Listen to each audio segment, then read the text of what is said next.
Hi, I'm Jean Granville. I'm the president of the Sun Valley Community Coalition, the registered neighborhood organization, and I'm here representing residents and organizations that don't have some of the job flexibility that we have to be able to attend. I am in support of the Sun Valley Park Phase 2 and really urge you to take it out of park and please fund it. Sun Valley is a nest neighborhood. It's a heat island. It has 1,100 units that are just now in completion and will be within 2 blocks of this park. We do not have parks that are easily accessible. It's not even by a 10-minute drive, let alone a 10-minute walk. So this park is really critical for our neighborhood's quality of life and all of the new folks that are moving back in. 11 acres was required as part of our plan. And so we're just really trying to fulfill that. Denver Housing Authority has done a tremendous job. So we're just really asking you to help us get to that finish line. Thank you. Thank you, Jean. Eric Rosari. And then after Eric is Valerie Raya, Big Eagle. And just to note, we are recording the meetings. All right. Hello, everybody. Good to see so many familiar faces. I'm Eric Lazari, and I'd like to thank you for the opportunity to speak. I'm with the Civic Center Conservancy, the city's nonprofit partner for Civic Center Park. And I'm here to urge you to include the Bannock Street project in the upcoming bond package. Bannock Street, directly in front of the city and county building, was reconfigured quickly in 2020 as a temporary security response. Those changes were never meant to be permanent. Today, it is neither safe nor dignified, nor does reflect the civic importance of this location. The concept design was completed in 2022 through the Civic Center Next 100 effort, which included thousands of points of public engagement. It envisions Bannock as a flexible civic plaza supporting large events, daily public use, and safe multimodal access. The project aligns with several city efforts, including the Civic Center Safety Plan, revitalization of the McNichols Building, and the signature projects in the Greek Theater and Central Promenade. The estimated cost is $20 million. I understand this project to be scalable and can blend bond funding with philanthropic and departmental support, much like we are doing in the park today. Because it involves multiple city departments, it lives under Parks and Rec, but it affects General Services, DOTI, Arts and Venues, and the Office of Special Events. Projects like these risk being deprioritized in value because they cross departmental lines. Currently, this space is unsafe for pedestrians, cyclists, event vendors, and visitors. It also poses safety concerns for the city and county building itself. Civic Center revitalization has been a community priority for over 20 years. We are finally poised to move forward, and Bannock Street is a critical piece. The Conservancy commits to being your philanthropic partner, as we have with the Greek Theater and Central Promenade, but bond funding is an essential part to bring this vision to life. Let's not leave behind the front door to our City Hall. Thank you. Valerie Big Eagle.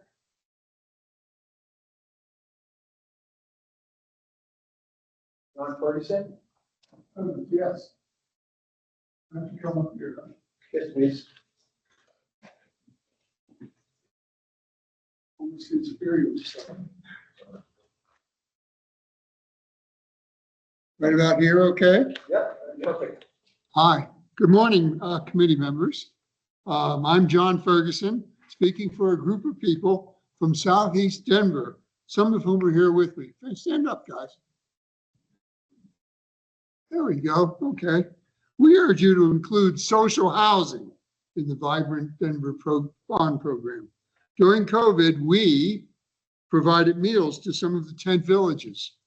That experience taught us that we need lots of different kinds of housing. People still live in the streets because there's not housing they can afford.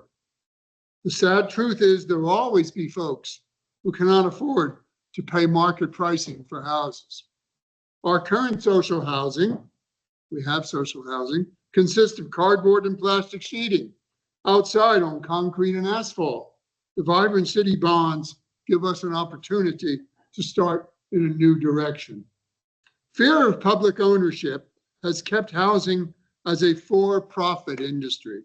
Yet social housing is a tried and true method to provide housing for people living in poverty. It was a feature of American cities like New York, Chicago, including Denver, and for much of the 20th century. It is still prevalent in the landscape of European and Asian cities, in Scandinavia, in Spain, in China. Some of our city council has toured social housing in Vienna, Austria. Of course it can work. We urge you to include social housing in the bond program. Thank you. Stuart, Zeiger, Eager?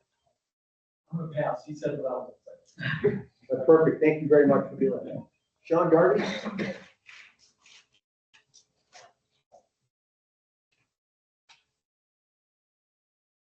Good morning, everyone. I'm Sean Garvey. I'm a development manager with Denver Housing Authority. I'm also here to advocate for Sun Valley Riverfront Park Phase 2. Such strong support for this project.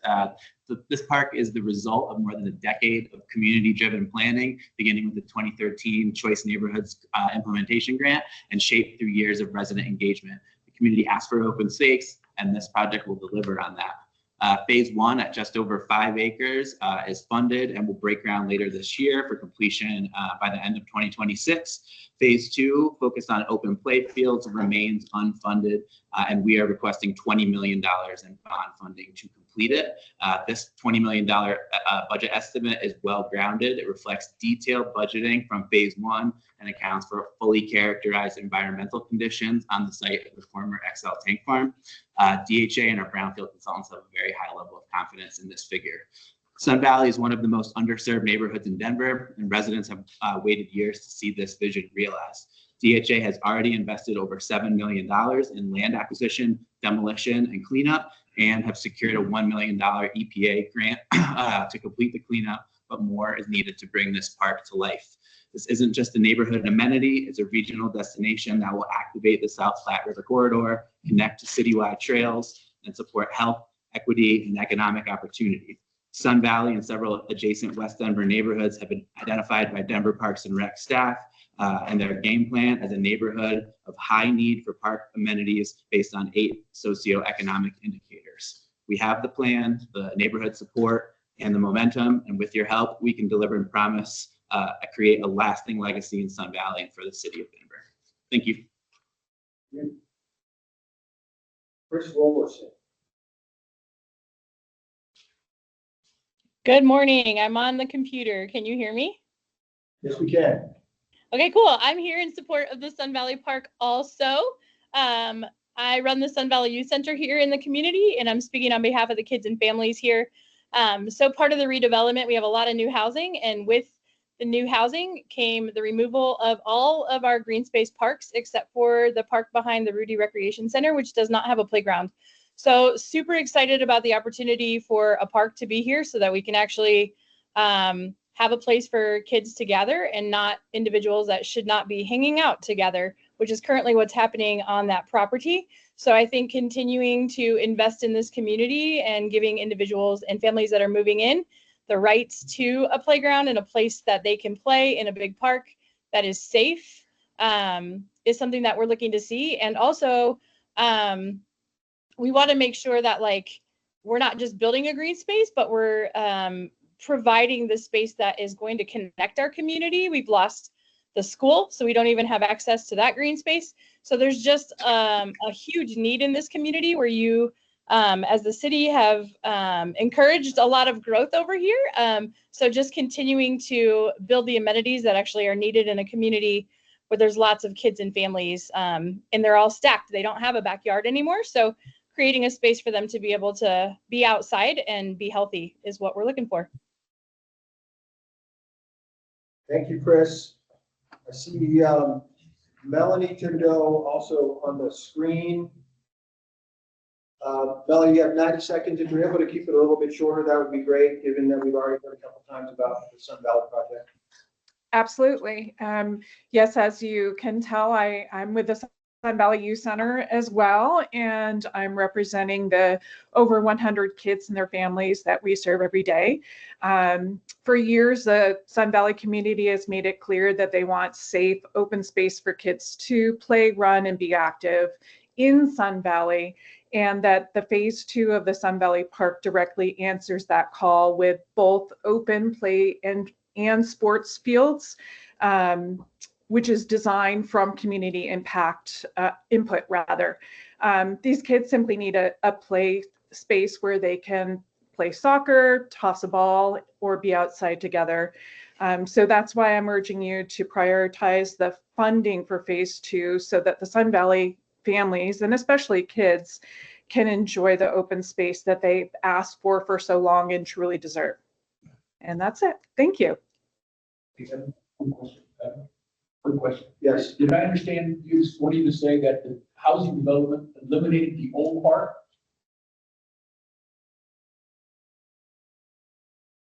Not sure that you're right. Does anybody know? No. We do have some DHA folks who are here. If I may, thank you.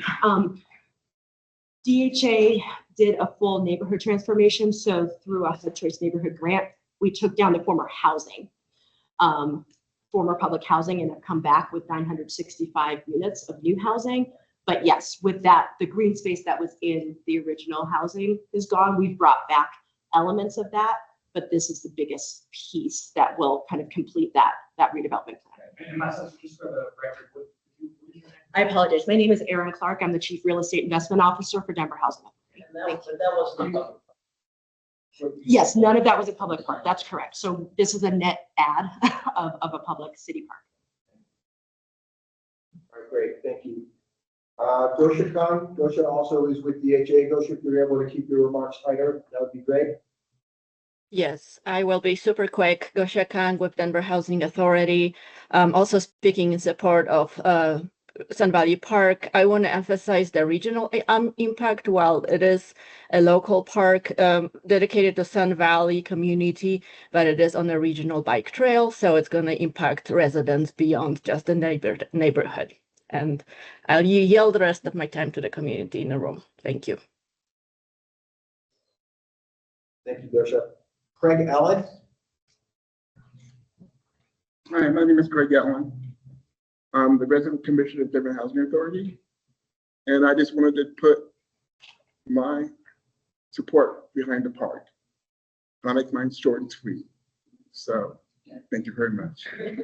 Well done. Thank you. The shortest and sweetest. Aaron Tripp.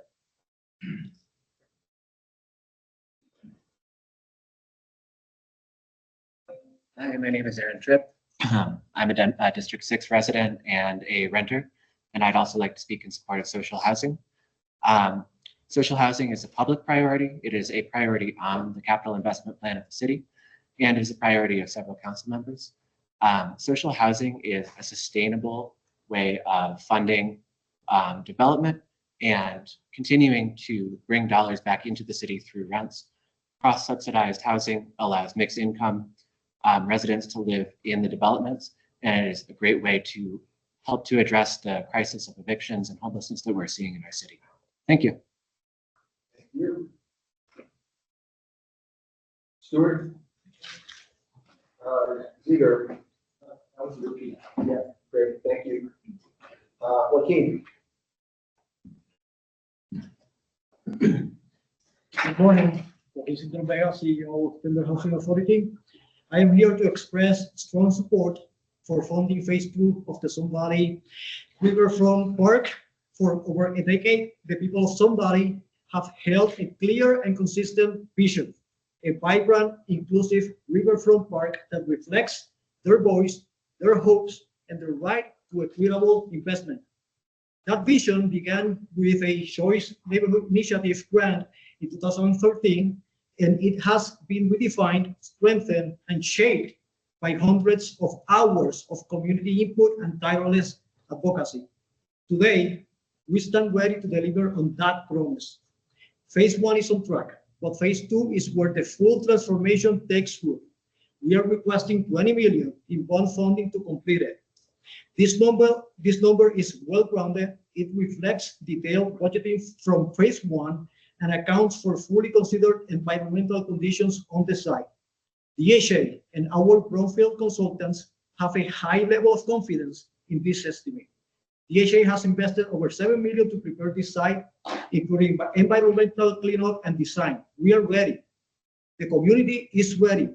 And with the vibrant Denver bond, the city and county of Denver can step forward to fulfill a decade of partnership and promise.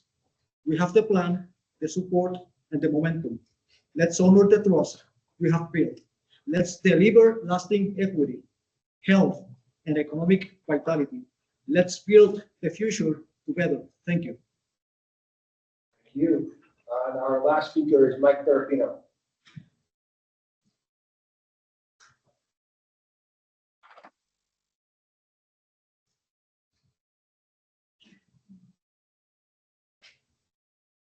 Good afternoon. My name is Mike Ferrafino. I'm the President and CEO of the Colorado Hispanic Chamber of Commerce, and thank you for the opportunity to support and speak on behalf of the Denver Zoo Project. The zoo is going to provide a presentation that will give you a good sense of exactly what the rationale is. Specifically, I want to go through and highlight the strong economic support and the economic influence of what this project ultimately brings the city. I wanted to provide a little bit of a different narrative real quick. I believe that we are at the crossroads of a multicultural economic revolution with Hispanics serving in the vanguard. We have 67 million plus Hispanics in the country. If it was its own country, its GDP would be the 5th largest in the world. Colorado is the 8th most populated Hispanic state. 30% of Denver is Hispanic with 56% of DPS. Hispanics play such a strong role today of our current workforce, our current business owners, our current voters, but even a stronger role in the future.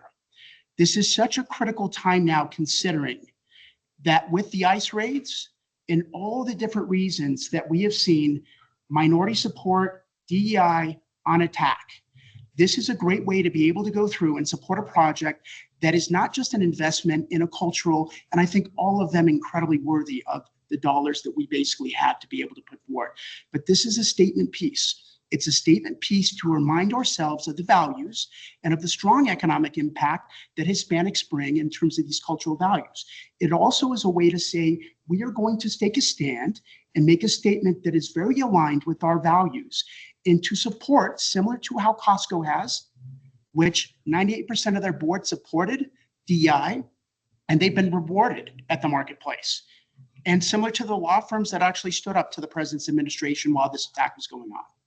In addition to that, I feel that based upon my experience working on political campaigns since I was young, and I've been very fortunate the last 10 years to be hired and run the Hispanic outreach, grassroots, media strategy for some of the largest and most successful of the big statewide ballot initiatives, and even volunteered pro bono for Amendment 73. And that was the closest we've come to raising additional dollars for education that is non-syntax related since TIBA was passed in 1992. Based upon that experience, I feel this will galvanize the Hispanic voters and everybody else. Great, thank you. Thank you, everybody. Thanks to all of our speakers. We are now going to transition to hearing presentations from our cultural institutions. We're going to start with the Denver Museum of Nature and Science. We have asked each organization to present for a total of 10 minutes, including question and answer from members of the executive team. Good morning. My name is Jeff Joplin. I'm the Vice President of Operations at the Denver Museum of Nature and Science. On behalf of George Sparks and Nancy Walsh and the rest of the team at the museum, we appreciate the opportunity to have this chance to provide a little bit more context and information about our projects. From what we've heard already this morning, we recognize the great need that's across our city. You got it. The great need that's across our city. And we just appreciative of all the work that the subcommittee has done, as well as the executive committee in hearing these requests. DMNS did submit 2 requests, but I will only be speaking about our tier 1 priority right now, because that is our highest priority for the museum.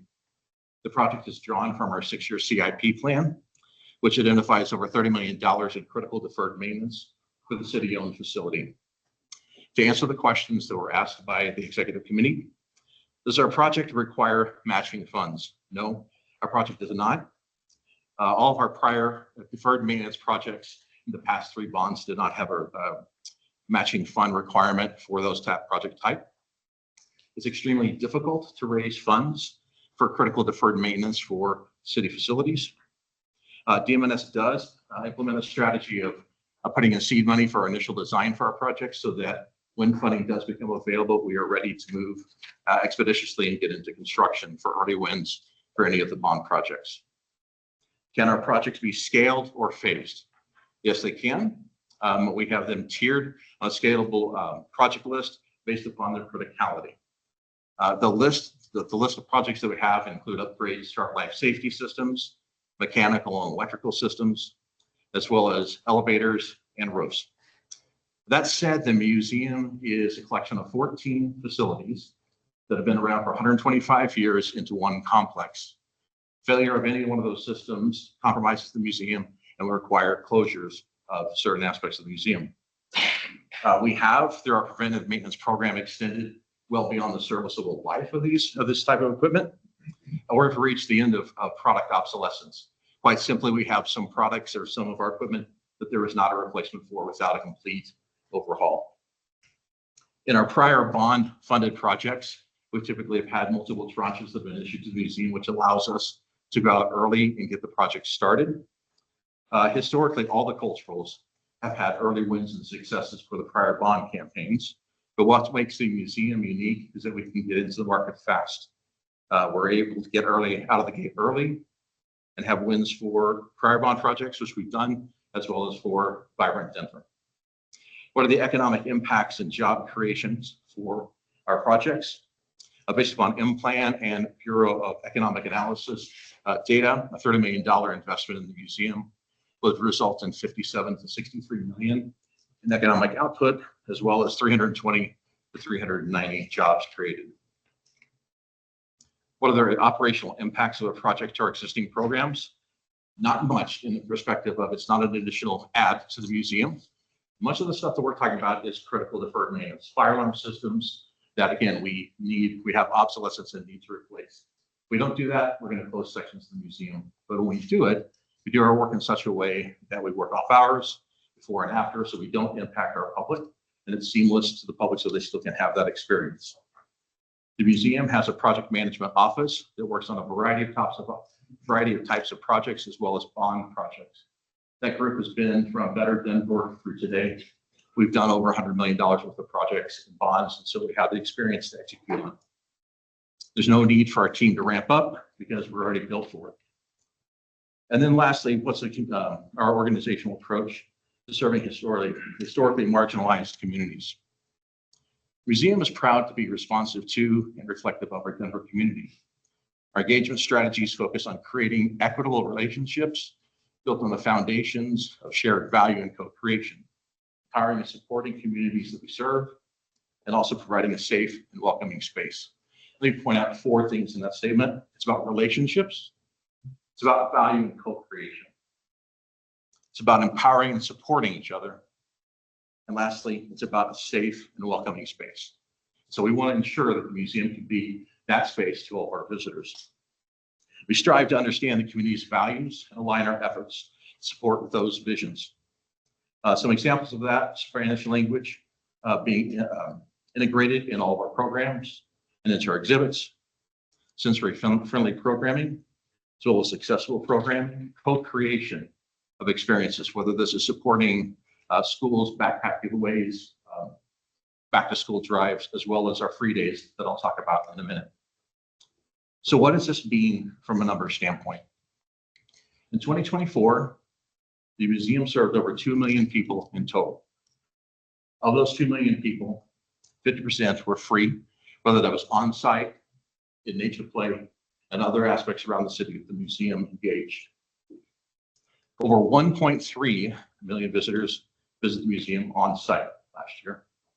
390 of those are from historically marginalized communities that visited the campus for free.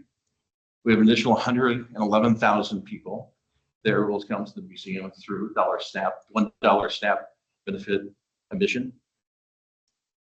The museum also furthered that commitment to offering our benefits to family memberships. And so now, at a reduced price, we have over 300 members, families that have joined into that program. I mentioned free days and free nights. Last year, the museum had 12 free days, including 3 nighttime programs that served over 77,000 people at the museum. As I mentioned earlier, we work to co-create experiences with and work with in collaboration with communities. Some examples of those were our Dia del Niño, our Out at the Museum, and Juneteenth. As an example for Juneteenth, there was an event of celebration of Black achievement in STEM, and that had over 8,800 guests to the museum. Additionally, in 2024, through a partnership program with Denver Parks and Rec, we opened up Nature Play on the southwest side of the museum, City Park, expanding access for everyone into multi-sensory, highly physical, outdoor engagement to enjoy the nature around us. That program was informed of 5 years of input from marginalized communities in the Denver community. Simply put, investing in a city-owned building by this bond initiative will allow us to ensure continued safe access for our communities through free days, community partnerships, free and discounted admission programs, scholarships, and other programs for historically underrepresented groups. After all, nature and science are forever. Those questions you have. Are there any questions? Thank you so much for your presentation. I just have one question. Being that it's deferred maintenance that's you're focusing on, if the mayor did not decide to put forth a bond and do all of this, what would be your plan? You heard you're closing things, but were you going to be closing a portion of the museum as a part of your regular operation, or what was the plan to take care of this? So our current plan is we work through our CIP plan, so we have an allotment that comes into the city. And so we continue to work that list. So when I mentioned earlier that $30 million, that's what we continue to work. And so that allotment pays for a very small amount. We achieve these things, we achieve the improvements in deferred maintenance through the bond initiatives that come from the city. That's really the only way to pay for them. Otherwise, what we would have to close the sections if that equipment were to fail. Thank you. Any other questions? All right, thank you. Thank you. Tell George you did a great job. Okay. Thank you. Denver Botanic Arts.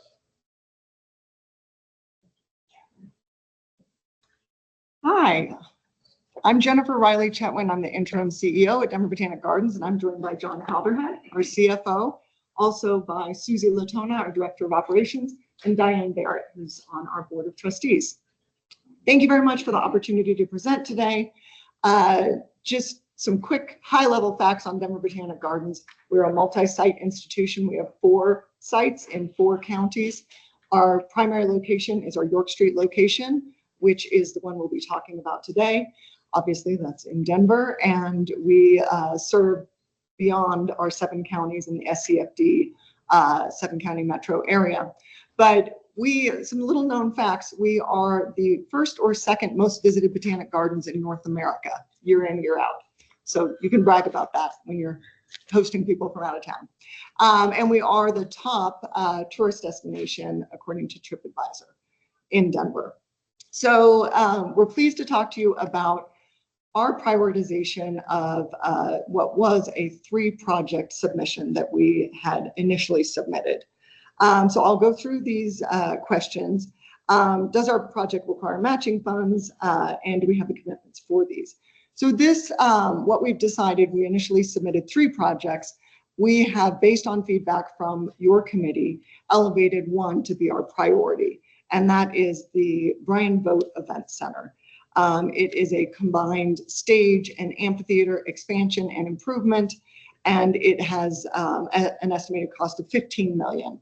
Of that $15 million, we are prepared and expect to raise $3 million by the time the bond is completed. It will be shovel ready in January. Just to give you a little example of our ability to raise funds, 2 bond cycles ago, when we raised money for the Frere Newman Center, which is our Center for Science, Art, and Education, we raised 122% of what our match would have been. So, so we're very confident in our ability to fundraise. Can it be scaled or phased? As I just explained, there were 3 projects that we presented. All 3 of them are priority projects, and we think really focus on what you asked us to do, become catalytic, and really further our engagement with the community. This is what we are prioritizing based on your feedback. The Brian Vogt Event Center, which is the concert stage, and amphitheater. But our other two projects are the Welcome Center, improvements to our Welcome Center, and the creation of a new event space and garden. So again, we are prioritizing this. That's not to say we aren't open to moving forward on all three. We do plan to move forward on all three. So for a little more on economic impact, I'm going to hand it over to John. Thanks, Jennifer. And for context, our amphitheater holds about 2,500 people. And every year we rent a concert stage for 3 months for over $100,000 a year. So that's one element that we would eliminate. And then at the top of the amphitheater is a 180-foot tent where we hold lots of events. We host school kids there during the school year, have their lunches in there. But we do lots of events. Unfortunately, with a tent, we have to take it down. It's only up 6 months of the year. We have to take it down before the snow flies. And of course, every few years, the hail destroys it. So that's another element that we'll be replacing with a permanent structure. We're excited about those possibilities. It's a $15 million project. Industry benchmarks would project 75 direct construction jobs, 150 indirect jobs. We expect probably 10 additional full-time employees at the Botanic Gardens for new events, for sales associates, maintenance, operations, custodial, et cetera.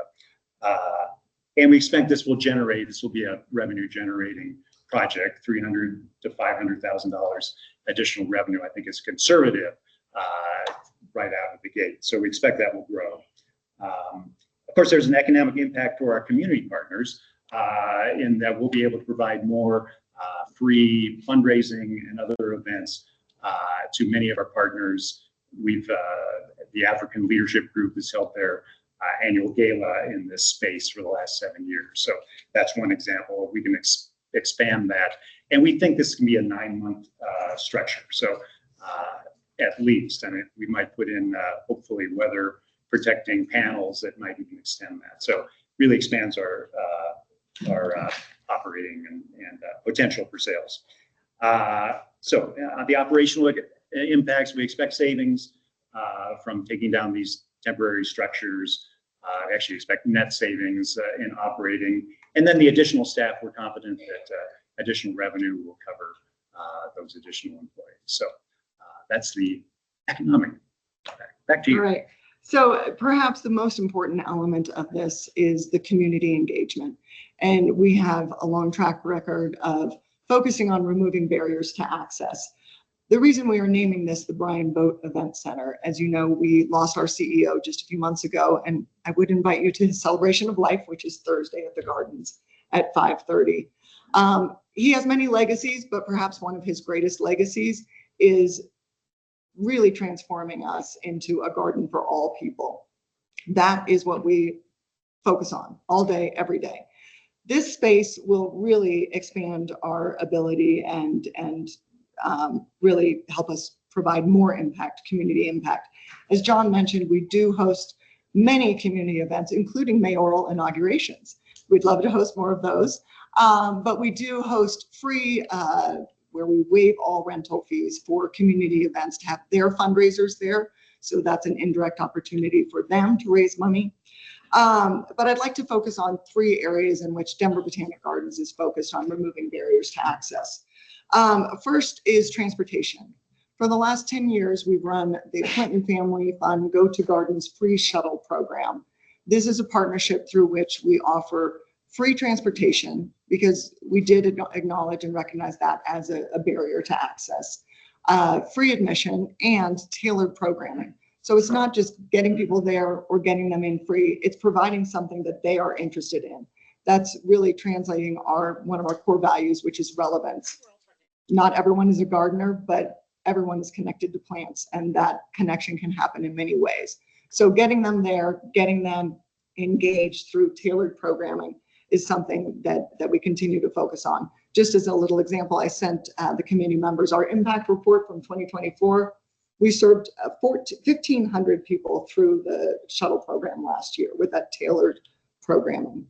Nutrition is, if you're talking about connecting people with plants, our mission, there's no greater way of doing that than through food.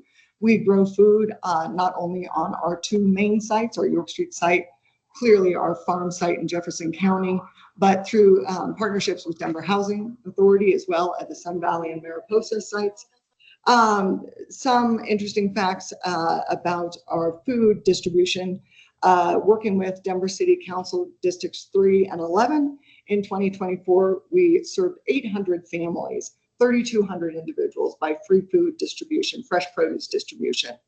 And perhaps the thing we're most excited about right now that really furthers that ability to have impact through food is the installation in partnership with CASR of a 4.5-acre agrivoltaics installation at our Chatfield Farms location. And yes, that is Jefferson County, but all of the benefits come back to Denver. Not only is our York Street downtown facility partially fueled by energy generated through this agrivoltaics. Agrivoltaics, by the way, is solar power over crops. So we are using the shade benefits of the solar power, generating electricity and growing food underneath. So the power offsets our use at York Street. It then is distributed to lower income DPS students, as is the food in Denver. Finally, the last point is admissions and events. Clearly, this is an event center, and its ability to widen our access to community groups across the metro area will be the focus. I wanted to tell you about our community partnerships program. It was started when we started the shuttle program because we started making these relationships with grassroots organizations who otherwise wouldn't have been able to access us. So now it's 250 community groups strong. Through those 250 organizations, we offer free tickets to all of our events, free daily admission, and obviously the opportunity to have discounted or free events in our spaces. Some of those community partners include the African Cultural Center, the Denver Indian Center, the Far East Center, Spirit of the Sun, Girls Inc., Westwood Unidos, Sun Valley, and Mariposa DHA communities. Anyway, so we thank you again for this opportunity. We look forward to hopefully moving forward on this project and continuing and expanding our service to the regional community. Happy to answer any questions you might have. And I'm also going to leave a handout with you. Thank you very much. Are there any questions? If I could clarify question, Christine, but now I love that the event center is being named after Brian. I must say that. You said the ask is 15 million, but philanthropically you would raise 3. So yes. That would reduce the request yes. to the bond to 12 million. Yes. Thank you.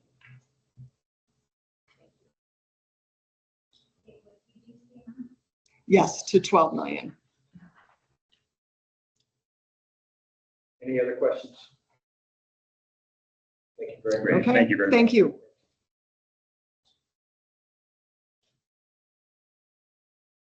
Denver Art Museum.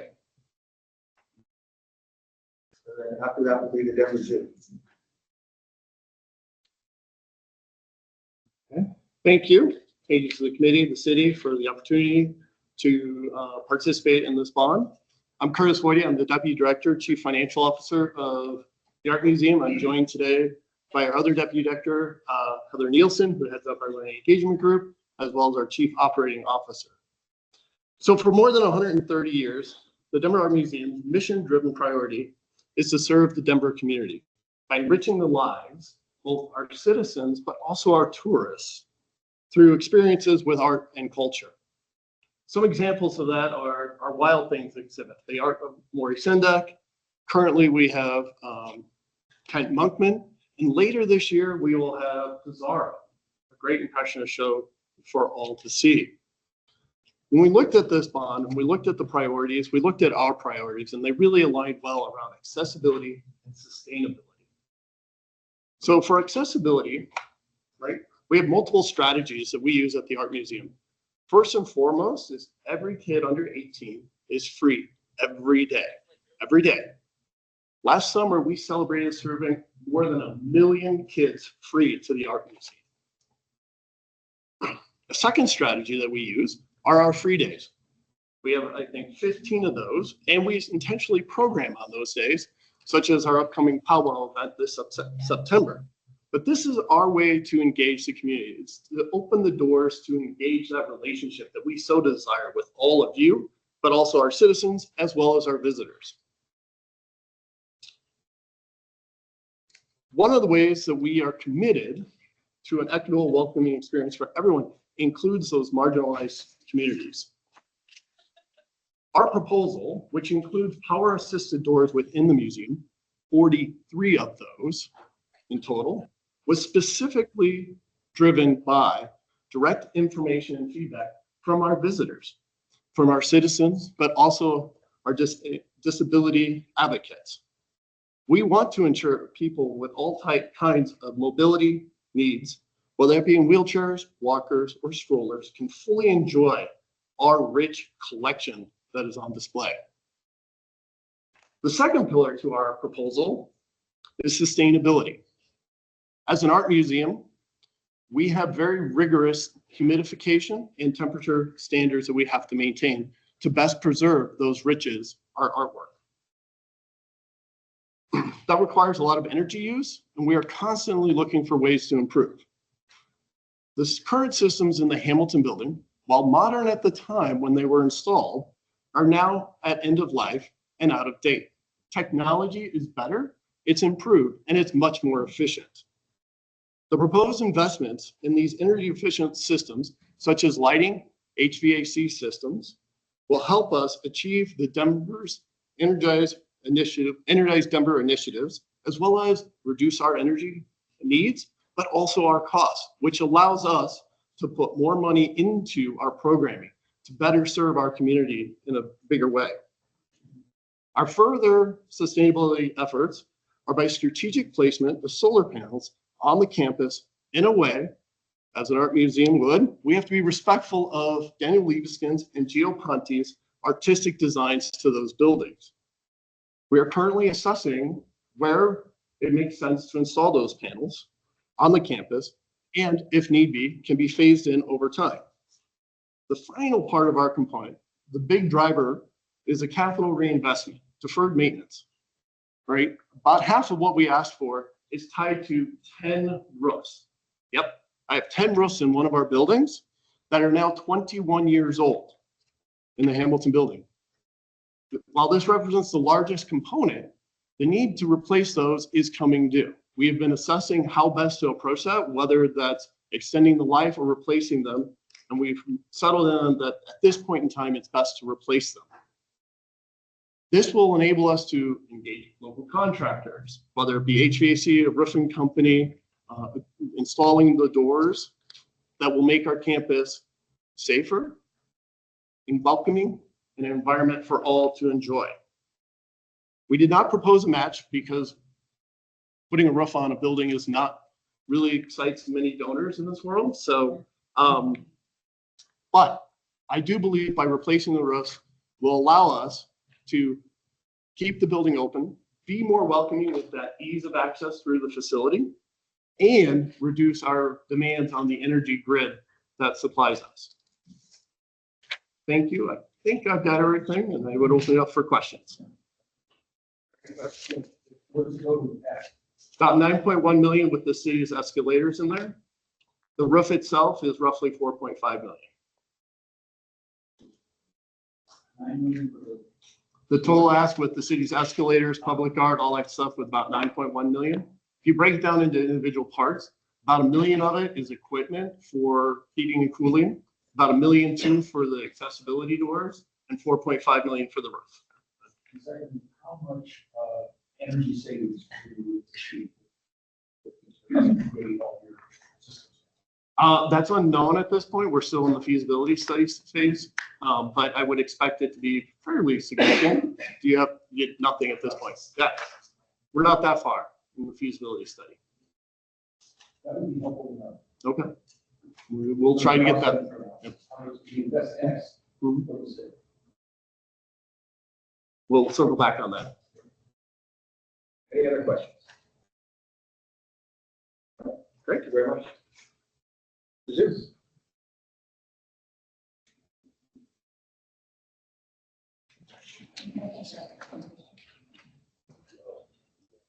Carol, I think we have the Zeus presentation.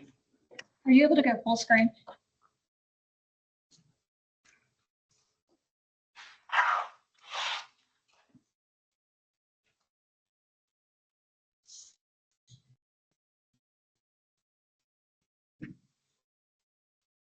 That's as big as it gets. Okay.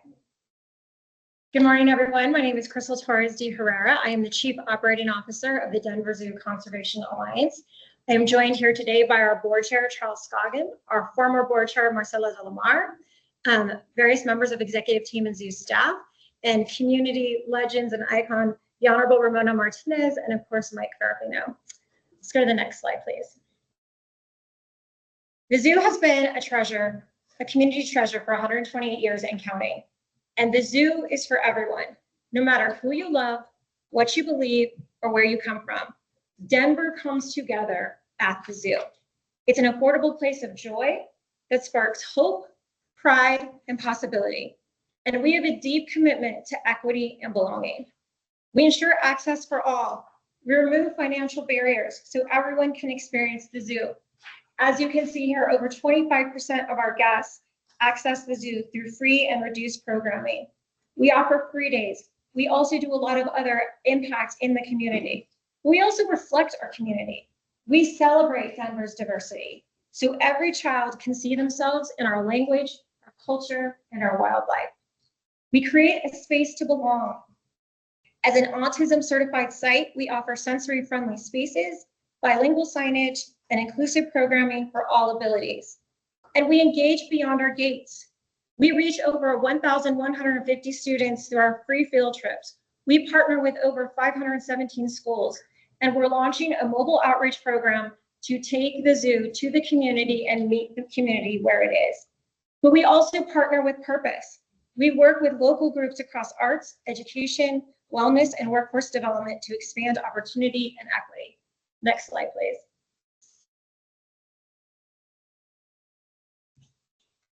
So let's talk about what this catalytic project delivers.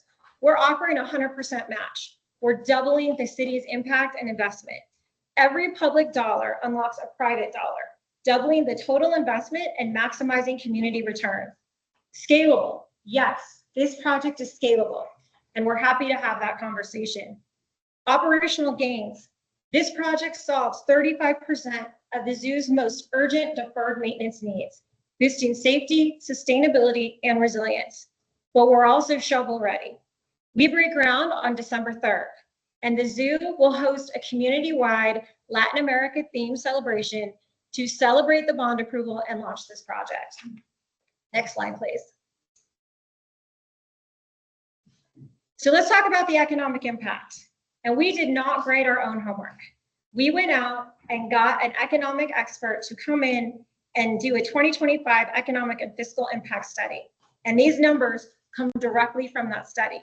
And as the city faces a fiscal crisis, it needs projects that drive recovery and growth. And the zoo is one of those engines. So you can see on the left here what the economic impact of the zoo today is. The zoo is an economic juggernaut.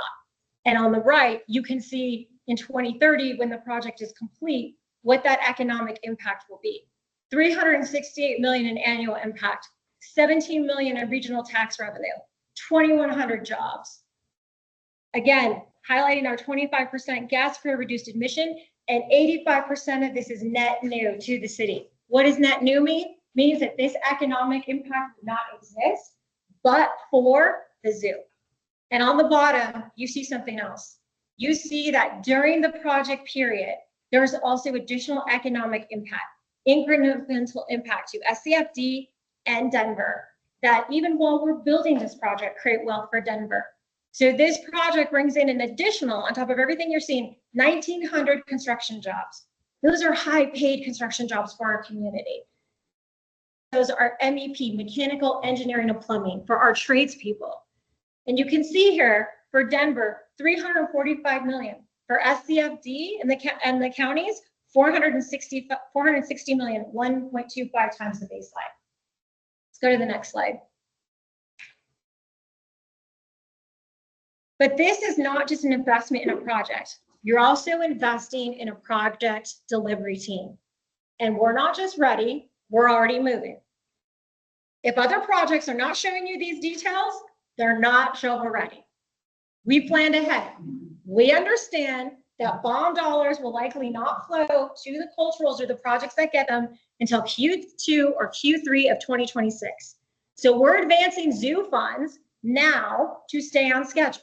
All my bid packages, they're going out this summer, even before the vote, okay? Because we have to do that to hit that timeline. And we all know that the first 100 days after bond approval will matter. Voters expect to see action, and the zoo will deliver it. We are shovel ready. We have December 3rd locked down for groundbreaking. We've reserved the entire zoo for that community celebration I talked to you, celebrating Latin American culture. We're gonna have Latin American food. We're gonna have Latin American performers, cultural. We're gonna have our artists, our community in through our doors that the zoo is gonna host. I also wanna say something else. I spent the last decade in public service, shoulder to shoulder with many of you around this table, solving some of the city's toughest issues. And I'm bringing that same drive and integrity to this project. The zoo is going to deliver, period. Next slide. Going back to the operations, we expect minimal operational impact. As you can see, this is totally within the zoo's boundary. And also, it does not impact any of the main pathways or arteries of zoo guest access, which is very important for this project. We've also been engaging with our RNOs in the bigger city park ecosystem. Next slide.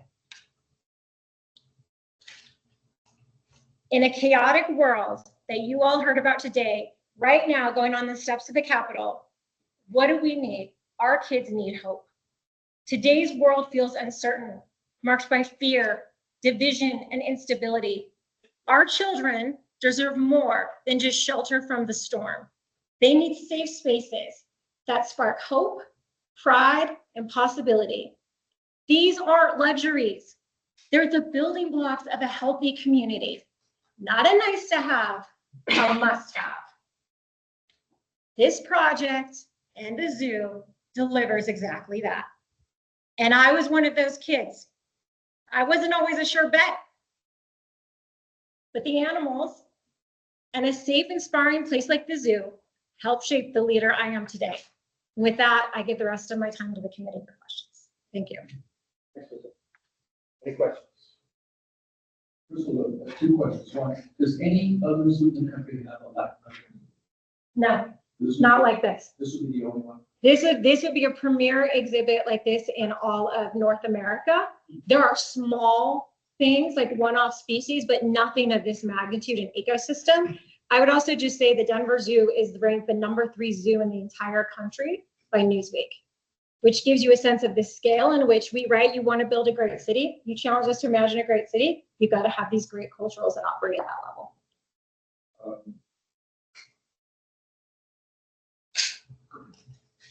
Crystal, thank you for your presentation. Can you talk to us a little bit? You mentioned in the beginning that the project is scalable. Can you talk about what that looks like? It sounds like being shovel ready and going to break down in about 10 weeks or whatever that looks like, that you guys have a lot going. So can you talk about what that scalability could look like? Yeah, so as you guys see, if we go back to the second or third slide.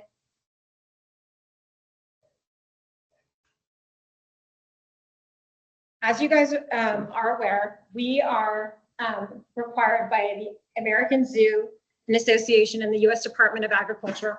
We have to provide certain exhibit size and certain exhibit integrity for animal welfare, animal care, right? To make sure that we're being good stewards of these incredible animals.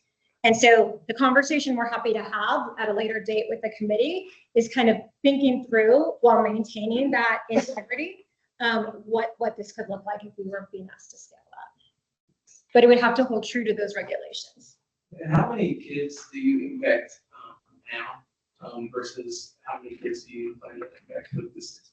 Yeah, so sorry, if you go second or third slide. There you go. Next slide, there you go. You see that we've got over 25% of our guests that come through free and reduced. We have, you know, the number of kids that come through our gates, if you think of like an average of close to 2 million guests a year, and you think about oftentimes you've got one parent bringing multiple children. So it's a factor of that. And we see this exhibit dramatically increasing our people visiting the zoo. much to the point that Federico made about the fact that there just really isn't an exhibit like this in all of North America.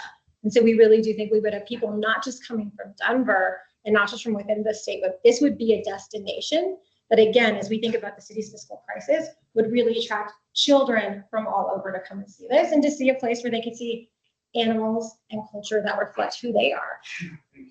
Yeah.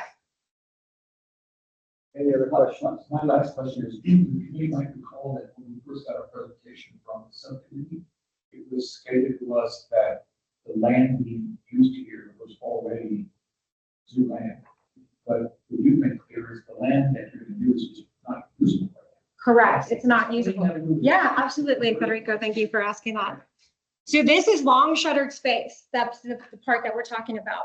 As you guys may recall, back in the day, the building felines 1 and 2, where the lions and the tigers and the big cats were. It's really small. It's kind of old zoo. It doesn't represent the best of what people want to see when they see zoos. It's these tiny little quarters. We're no longer able to use that space for our animals anymore because the regulations have now outpassed what good looks like for zoos. There's also deteriorating maintenance and other health and safety hazards for that. So that is just a shuttered, unusable part of the zoo that has been closed. And so this revitalizes that. And so it's really bringing that other part of the zoo to life. So thank you for that. Any other questions? Crystal, thank you very much. Thank you. We are happy to answer any other questions you may have. Come on, let's agree.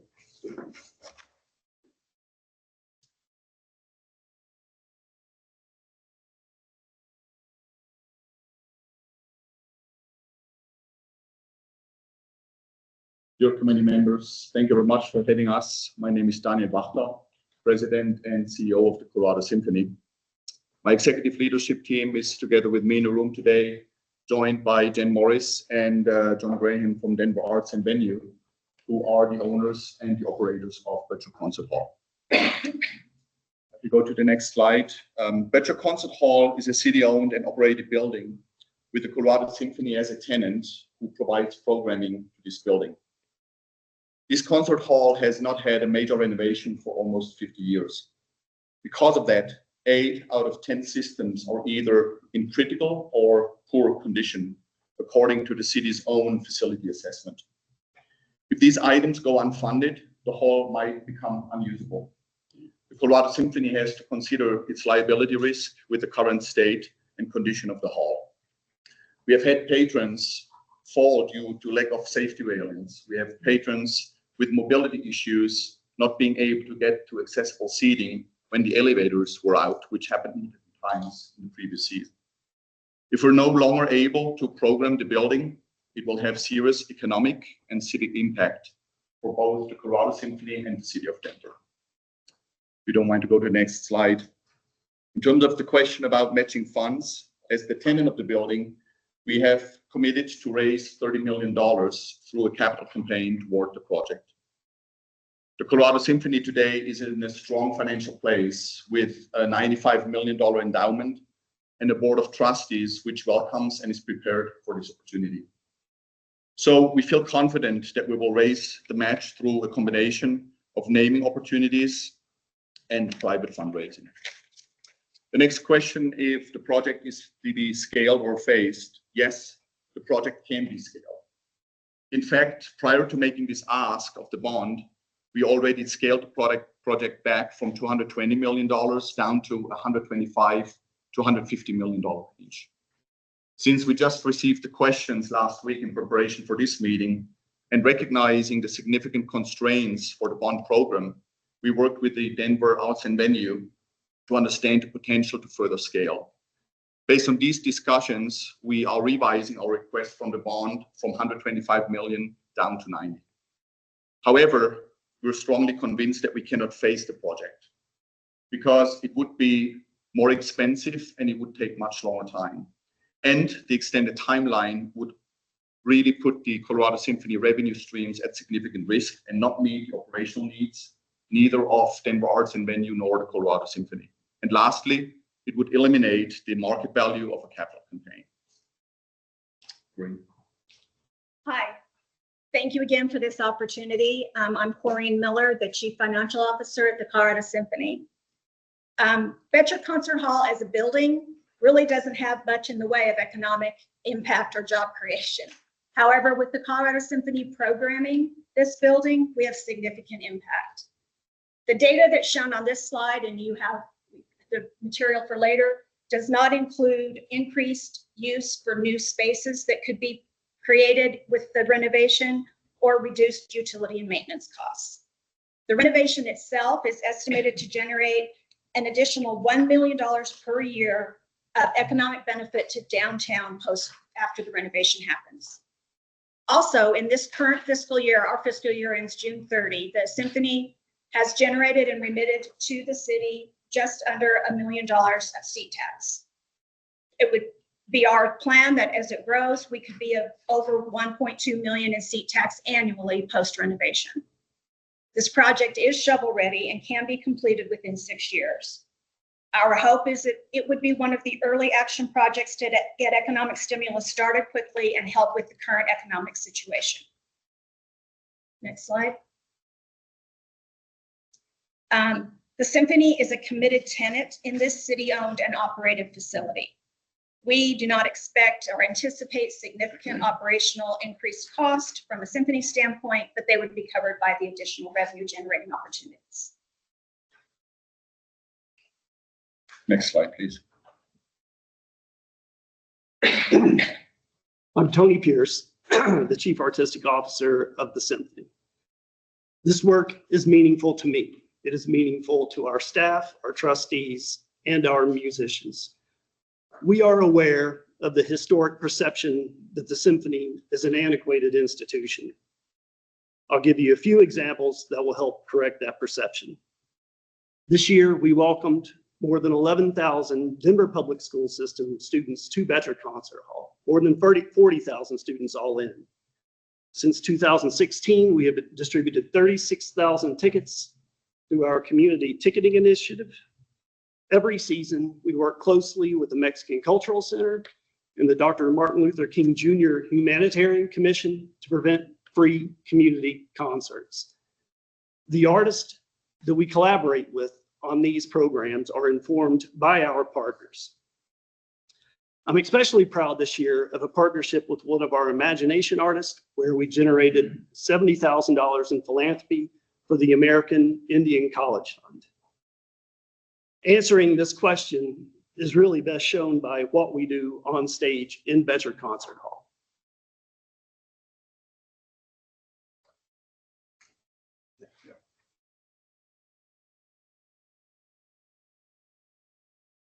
I feel we missed the music right now.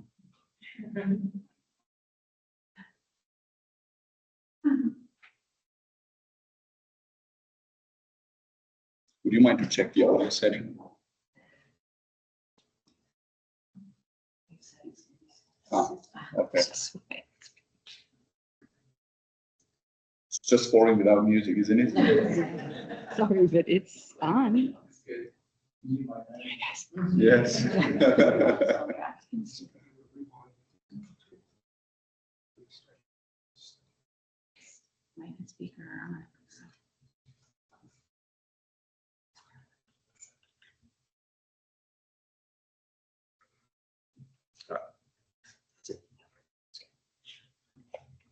So I'll promise I'll not sing. That'd be too good of an option. Sorry for that the sound did not show up, but in conclusion, if the music is missed, we miss something in a city like Denver. And a great city like Denver, great cities like Denver have great symphony orchestras, like the Colorado Symphony, and they have great concert halls. Once we had a great concert hall, actually, Betcher Concert Hall has been America's first in-the-round symphonic venue, which I think is something that Denver can and should be proud of. And we hope we're going to have a great music hall again in future here in Denver and in the heart of the nation's second largest arts district. So without that music, I invite you to come to Betcher Hall. We have great programs over summer. And I would like to thank you again for your attention, for your consideration. and we're happy to address and answer any questions that you might have. Thank you very much. Thank you. Please. Thank you for your presentation. I love Betcher and have a place in my heart where I performed that stage for many years growing up as a Children's Chorale member and a musician. But I think my question for you is outside of my personal feelings about it. When talking about all the culturals presenting today and what we're kind of faced with, many people ask me, well, what is Betcher? And what is the symphony doing? Oh, are they still playing? Those are the kind of conversations I've been having this last month or two, which shows me that we've missed something in terms of the fabric of music within our community. If you were to be approved for this project, what are you going to do to think about your entire programming being different and even the whole space being different, that we can capture those in which we're not capturing? Yeah, thanks for the question. I'll pre-frame it and then hand over to Tony, but very high level. The music is on for 101 years. We just concluded the season, although you couldn't hear it now. Yes, we're the curators of classical music, but the Colorado Symphony is known and watched nationally really for innovative and inclusive programming. And this renovation project will fuel that wonderfully. Tony, maybe you want to add a few aspects of that. Well, I mean, a big part of this project is also expanded education spaces. You know, the symphony goes beyond simple exposure and inspiration for a kid. We have the potential to really grow programs where we actually put a violin in a student's hands, right? We currently do that through partnering with El Sistema, the Denver Young Artists Orchestra, the Colorado Children's Chorale, who just performed with us, with the Lord of the Rings, 3 sold-out nights. I mean, we have put a lot of energy into diversifying our programming over the last 15 years, and we have grown our audience in tremendous ways. You know, we have partnered with a lot of non-symphonic artists, if you will. That's become a bit of our reputation. You know, you guys saw RZA, the de facto leader of the Wu-Tang Clan, in that video. Those are the kind of risk and challenges we're willing to take to inspire people, and we're going to continue doing that. I mean, a lot of our content that we build locally in Denver is produced all over the country and the world. You know, obviously we perform at Red Rocks Amphitheater, where we have the ability to impact thousands of people. Last summer, we performed 9 shows there, which also contributes to generating a whole lot of seat tax for the city. We really have grown our audience in beautiful ways over the last decade. I don't necessarily have magic data to share that with you today, but we're committed to inspiring future generations of Coloradans in special ways. You know, we do also now stream our content out statewide. We've done that with our education programs for people who physically can't make it to the Front Range. So it's an exciting time for us, and this building needs help. So keeping on the music going is at risk, and the education center is one that I would like to highlight again. We have over 30,000 kids coming every year, 11,000 out of the Denver School District, and that's a key component of the innovation and the renovation. Please. How much of that 35 million is committed or raised, or how long do you think it'll take to get that magic? Yeah, good question. So it is not raised yet because there is no project yet. But we have a strong commitment by the board leadership and a high level of confidence with our relationships in the city that will be successful raising that through a capital campaign. Most of the agriculturals have talked about free day and partnering, how to get free day. I love the symphony, but have you thought about how to get, other than the DPS, it's not just DPS, you all kinds of school districts go to your. Correct, yeah. So it's beyond DPS. How have you thought about actually digging into those free days and partnering with the other culturals that do free days? Because I'll say that my mom loves the symphony. I've taken my kids to the symphony, but as an Latina, I don't think people go to the symphony. So I'll just say that because it doesn't feel accessible. Yeah. Yeah. So if I start answering your question, thank you very much. The Colorado Symphony is a tier 2 in the SCFD. So unfortunately, we're not having the benefit of a significant amount of funding that some others have, which makes us carefully balance actually what we can do for free or for reduced ticket prices. Tony, I think you have the number about free tickets that we provide beyond what we do with the Yeah, I mean, since 2015, so we have a community ticketing initiative. We found that if you just give away tickets, they're not redeemed, right? So we work with partners, other nonprofits. You know, the Blair Caldwell Library is frequently utilized as a distribution point for those tickets. And we always have discounted student tickets. We have discounted teacher tickets. We have benefits for veterans.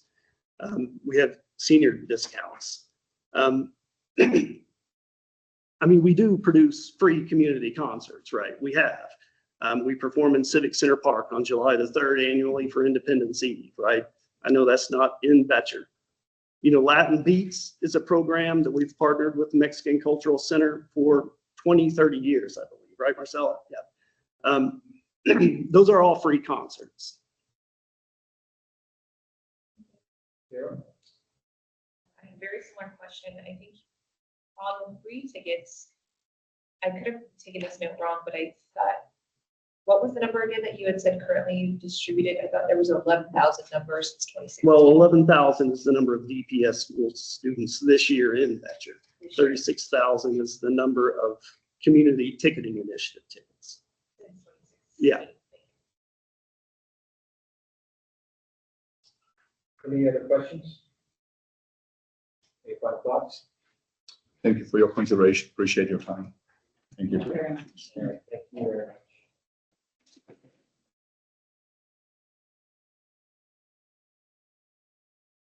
One last presentation.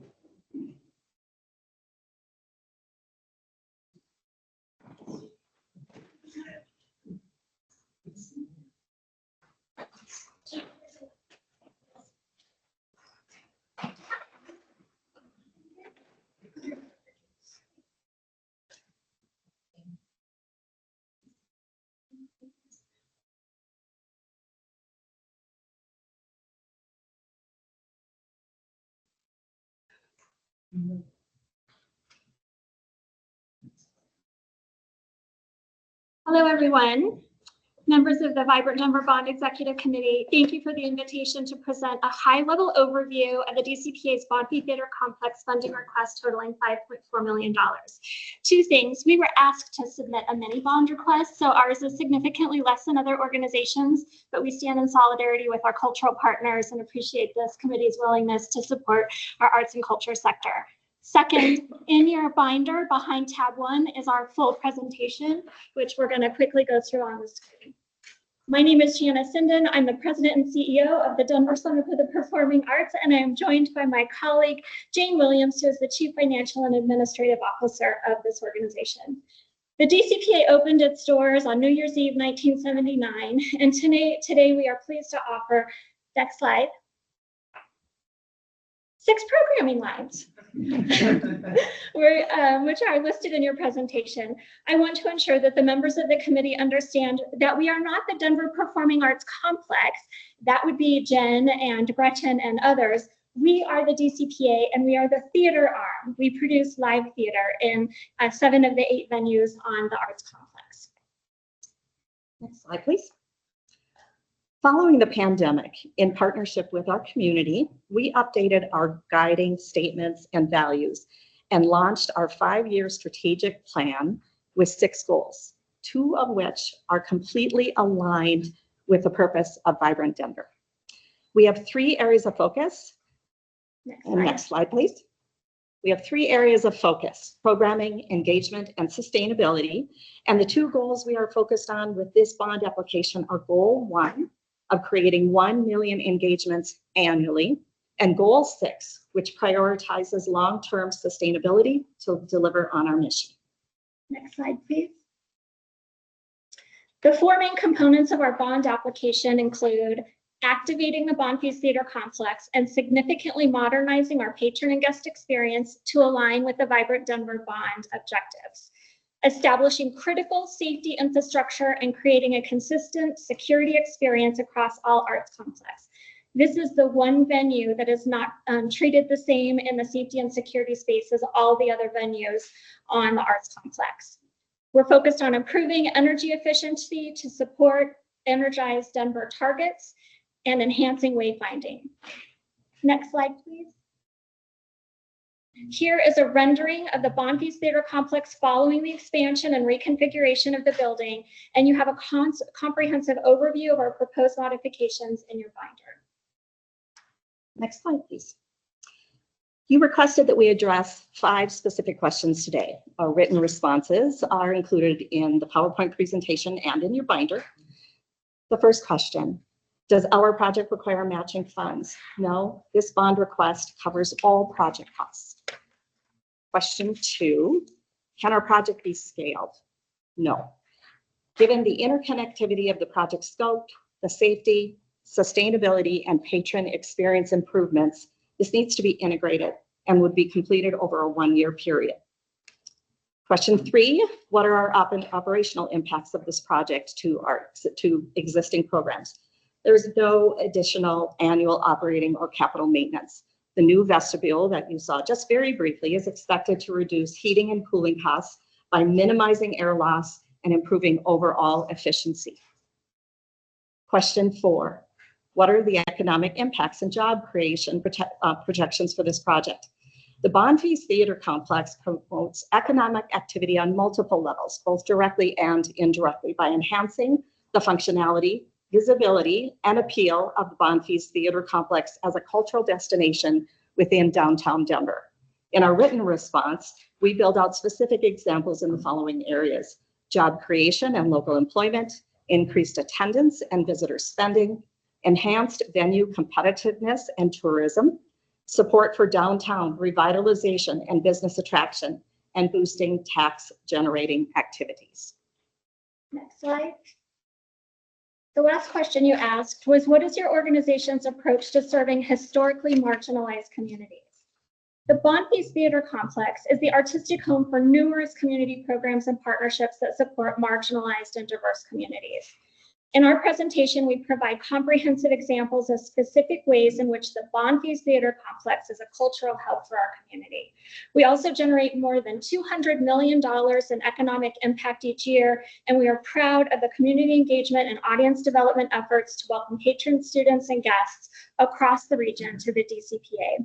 We have included 7 specific examples of our partnerships with a variety of historically marginalized communities, and we are a proud partner with more than 100 community nonprofits and organizations across the community. The partnerships we highlighted in our presentation are as follows. Next slide, please. The DCPA has partnered with family theater companies since 1990 with an annual in-kind contribution totaling $160,000, and we are proud to host their annual summer musical in the Bonfils Theater Complex. By way of background, Family continues to exclusively feature actors with all natural disabilities. Second, the Denver Center Theater Company founded the Women's Voices Fund in 2005 to commission, develop, and produce new plays by women after recognizing the absence of female voices in the American theater. This fund has raised more than $1.8 million, and the DCPA has produced 39 plays by women in the Bonfils Theater Complex since the fund's inception. Third, DCPA Education is a proud partner of the DPS Shakespeare Festival and invests $30,000 as well as space across the Arts Complex and the Bonfils Theater Complex. It is the oldest and largest student Shakespeare festival in the country, involving 63 schools attended by 5,000 students, which is 100% accessible by DPS students. Fourth, DCPA Summer Scholarship Investment supports students and families in need with $35,000 scholarship fund dedicated for summer camps and class offerings. Students take the stage in the Bonfils Theater Complex to perform showcases and devised work. Fifth, the Bonfils Theater Complex is the home of the Sewell Ballroom, which hosts more than 150 events per year and welcomes 45,000 guests. As one of the largest ballrooms in Denver, we are the go-to venue for nonprofit organizations, which comprise nearly 60% of our overall business. Sixth, the Denver Center Theater Company's Colorado New Play Summit is one of the largest and most respected new play festivals in the country, and it has hosted the Bonfils Theater Complex. Since its inception, the summit has held 85 readings of new work, 45 of which were written by women. The presentation provides more specificity on notable titles, many of which uplift stories from a variety of underrepresented communities, and plays often go on to have professional productions across the country. And last but not least, the Bonfils Theater Complex is the home to our lauded regional Denver Center Theater Company, which produces 7 to 9 plays each year. Representation is important to us. In our most recent season, 43% of the plays on Bonfils stages represented BIPOC identities and cultures, as did 48% of the actors on stage. Last season, DCPA sold over 6,500 tickets to community members for theater community performances at the very low average ticket price of $11. And we continue to explore new ways to welcome our community to performances, talkbacks, and community events to share live theater with nearly 1 million guests a year. Thank you for the opportunity to present our proposal today, and I would be honored to take questions. Welcome. Are there any questions? Just a quick question. Yes. So this is to improve the guest experience. It's safety, it's sustainability, and it's activation of the bond fees. That piece, is that going to drive more revenue? Yes. Yeah, and in your binder, there's a lot in there that'll explain how we really believe that it can be the living room of the arts complex, quite frankly, which I think will benefit the symphony, the opera, the ballet, and yeah, thank you. Yes. Janice, thank you so much for your presentation. It's excellent. Thank you. And it's very clear. And thank you for your strategic plan. It speaks to all the values that you talked about. I worked with, so thank you. As you know, safety is my middle name. So can you talk a little bit more about what that looks like and the need for making sure that your patients will be? Absolutely. So it's a bit daunting to talk about, quite frankly, that this entity, this venue, is treated differently than the rest on the complex. And we've had wonderful conversations with arts and venues about this.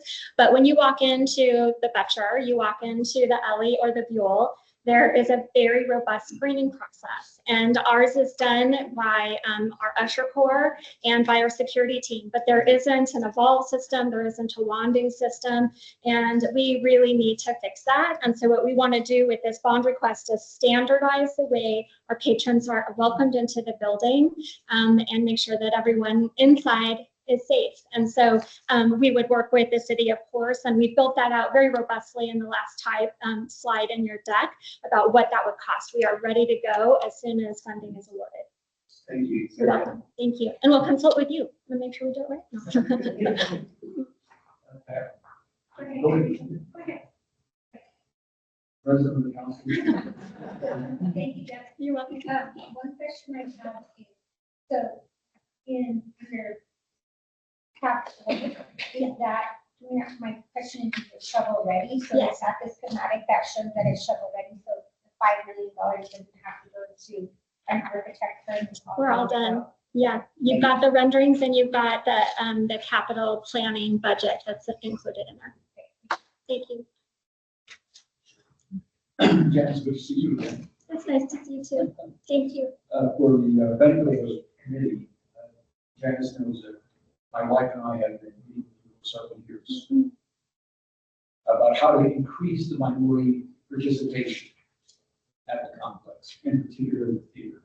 And so for all of you who are involved with theater, hear me loudly and clearly. I am very disappointed with the lack of minority involvement in the theater. My wife and I have been members of Best of Broadway for about 100 years, and we try to encourage you and some of the board members to do a better job of not only putting the marketing to the minority community in that way. This last Friday, I was there to see this wonderful performance. See it too.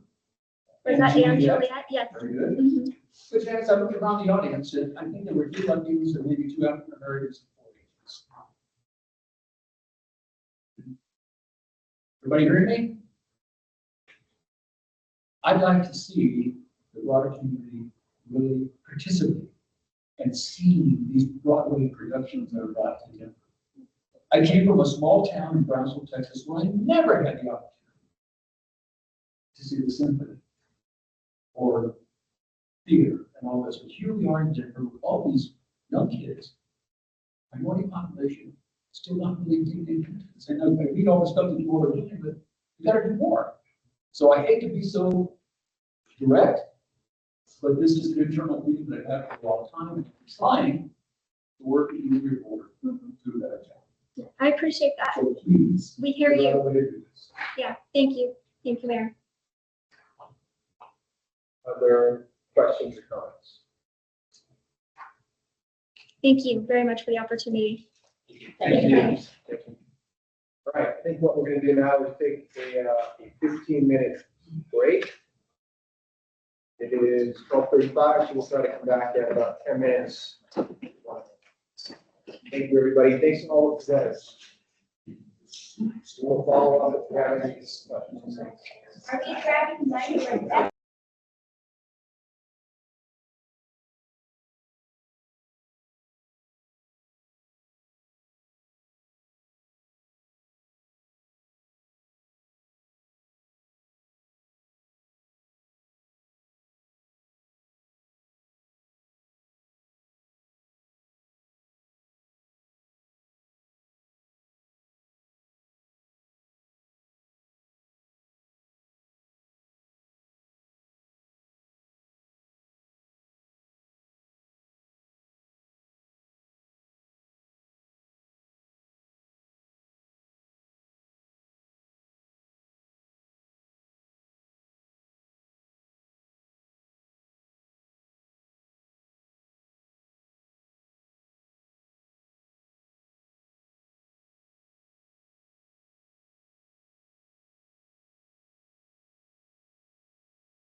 Okay, we're gonna hear a presentation from Jackson about their citywide programs and what we've been calling reinvestment, formerly known as deferred maintenance.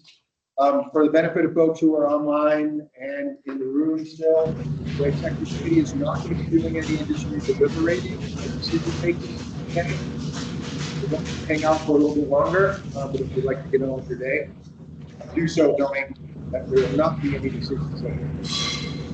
Louder. Awesome. Thanks, Evan. And thanks all for sticking through the lunch hour and for all folks sticking around with us today. Wanted to retouch again. I've come to you and we talked, I think, at our May 30th meeting about reinvestments and citywide programs. And so just wanted to continue really having that message carry forward. And as we go through, continue to review kind of those standalone projects, I wanted to make sure we keep our reinvestment and some citywide programs on our radar. So just keep in mind that as we go through this process, there is still kind of this outstanding need or question about how do we approach reinvestments and how do we approach citywides. And so the one thing I do want to thank this group for a continued work. I think this has evolved a little bit as we continue to talk about reinvestment. I know that we have continued to identify some standalone reinvestment projects. So some of our major bridge rehabs, for example, those are standalone projects. Those are very large scale projects. Don't necessarily fold into a program, but are very critical from that reinvestment space. So is there a way to turn down the lighting or something? I mean, that screen is impossible to see. Also, while they're doing it, Jackson, define reinvestment. Yeah, so reinvestment is putting dollars and putting them back into existing assets. So it's really about our assets and focusing either, when we say reinvestment, we're talking about deferred maintenance into assets that we currently have or currently own. So it is working and improving our existing facilities. It is replacing a pool. It is making a major rehab on a bridge. It is really focused on the current things that we have, not adding new assets. And while adding new assets are great and they have a lot of value for our community, reinvestment just asks us to think about the current things we need. I think even some of our cultural partners today talked about things are due for replacement. They're, roofs and bridges and roads have a certain kind of useful life. And we do see a growing number of those different assets, whatever they are, kind of hit or maybe go above and beyond that useful life. So that would be my quick definition of reinvestment. So how we've gotten here so far, we have identified a lot of those standalone projects that are reinvestment. And so I think that's one really important piece that we begin thinking through that reinvestment puzzle and begin supporting just the current state of repair in our community. Then I think I want to really start digging back into these citywide programs. And I think it's really important to think about this as standalones. That's one category. And citywide programs as a separate category. These are the two categories, and that is the universe in which we're talking about things. And so what are those citywide programs? You may also see them referred to as bundles. The definition we're offering for you all is these are project groupings of like assets that serve a common purpose or contribute to the build out of a system. So our signals all contribute into one system of signals. Traffic calming, that is one system that seeks to improve road safety throughout our community. And so within citywides, we've spent a lot of time really trying to nail how to think about these programs. But within the citywides, I think as we discussed this in the past, these citywide programs can include reinvestments. They can include new capital improvements, or they can include both. And so it's really a matter about what are we doing with the assets? Are we adding new stuff? Or are we working on our existing assets? So Carol, if you don't mind going to the next slide here. So this is kind of a general summary of what we mean when we say citywide programs. So as I mentioned, some are reinvestment, some are new, some are both. And so I think just to kind of talk through and share some examples, our reinvestment only, when we look at, that's what we heard from General Services when they came in and gave their presentation about life safety improvements or backup power. That's some of those items that you'll see in there. Streets and concrete, this is more or less, these are your major road rehabs, filling potholes, mill and overlay. Those are things that are really high agency priorities. When we talk to the agencies, you heard from Amy Ford, excuse me, Executive Director of DOTI, really focusing on some of those reinvestment needs. We look at our new assets, we see a variety. Challenge that I see is, how do we decide what percent of the $800 million should be reinvestment on? What percent should be new assets? And it's based on. Talking about this week, $7 billion in the next 5 to 10 or 15 years. So of that $7 billion, how much of it is reinvestment? Yeah. New assets, you know? Yeah. So I think one thing we've added into the Build a Bond tool is really defining out where we have capital improvements and where we have reinvestment. So that does the same thing here with these citywide programs. And so I think that's part of the work of this committee as we go through and start recommending projects, really see where that shakes out and see where we. Yes, I believe you're correct. Yeah. I think I'm asking for your gut. You know this better than me. You've been working on it for a long time. So think about this: $7 billion in the. So of the 800, how much is going to go into reinvestment to begin to catch up? That's really the bottom. In Jackson, New Hampshire, I think it might be helpful to talk about our other financial tools that we use as well. So bond is just one piece of our financial portfolio. Can you talk a little about the quantum of CIP and just maybe give the bigger picture and how we allocate that piece as well? That might be helpful. Yeah, absolutely. I think that, Nicole, that's a fair point. So I think you're right. We look at our whole universe for maintenance needs. That $7 billion number does kind of loom pretty foreboding. That's $7 billion over a 6-year span of time, which is, again, still pretty compressed when you think about these things. But we do also, this all starts with our capital improvement program. That's our annual program. And so to start there, we have that's about a $300 million program a year, 300 annually.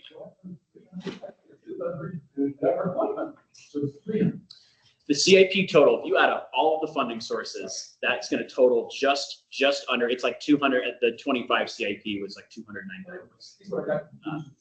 CIP isn't just reinvestment. No.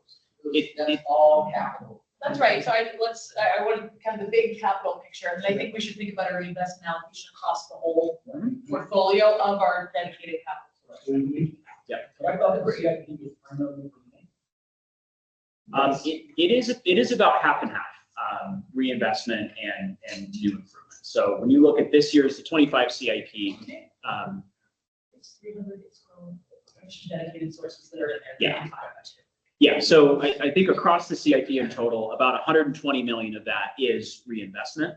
And so the CIP includes a variety of funding sources. So it includes our capital improvement fund, which you can really think of as the capital general fund. It is funded primarily by property tax.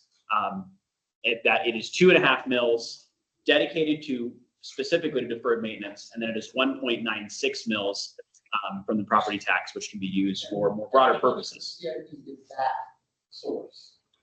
Of the CIF itself? Yeah, of the capital improvement project, how much of it is that source? Yes, that's our biggest source. So it's about 60% of the total CIP.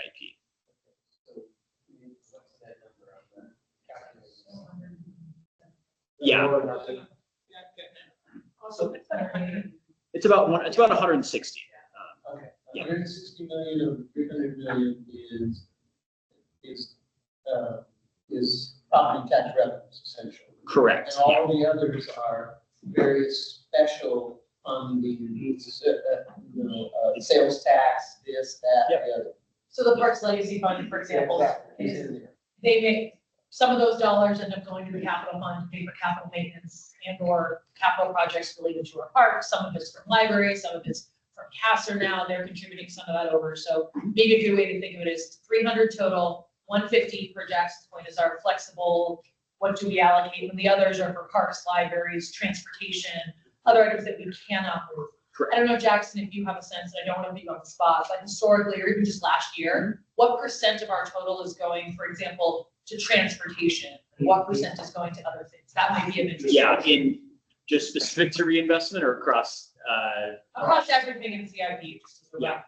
Yeah, so transportation is our biggest asset that gets funded out of the CIP. It has the largest deferred maintenance allocation, and then it historically has received the most amount of what we call discretionary within the CIP.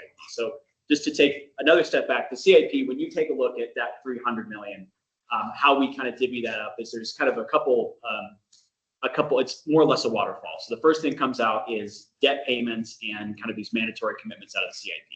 From there, you go into that reinvestment allocation. That's about half of that total pot. And then from there, what drops out the bottom is discretionary. So I think here, the key terms here are reinvestment and discretionary when we're thinking about the CIP. I think I want to like chime in right here because it's really important.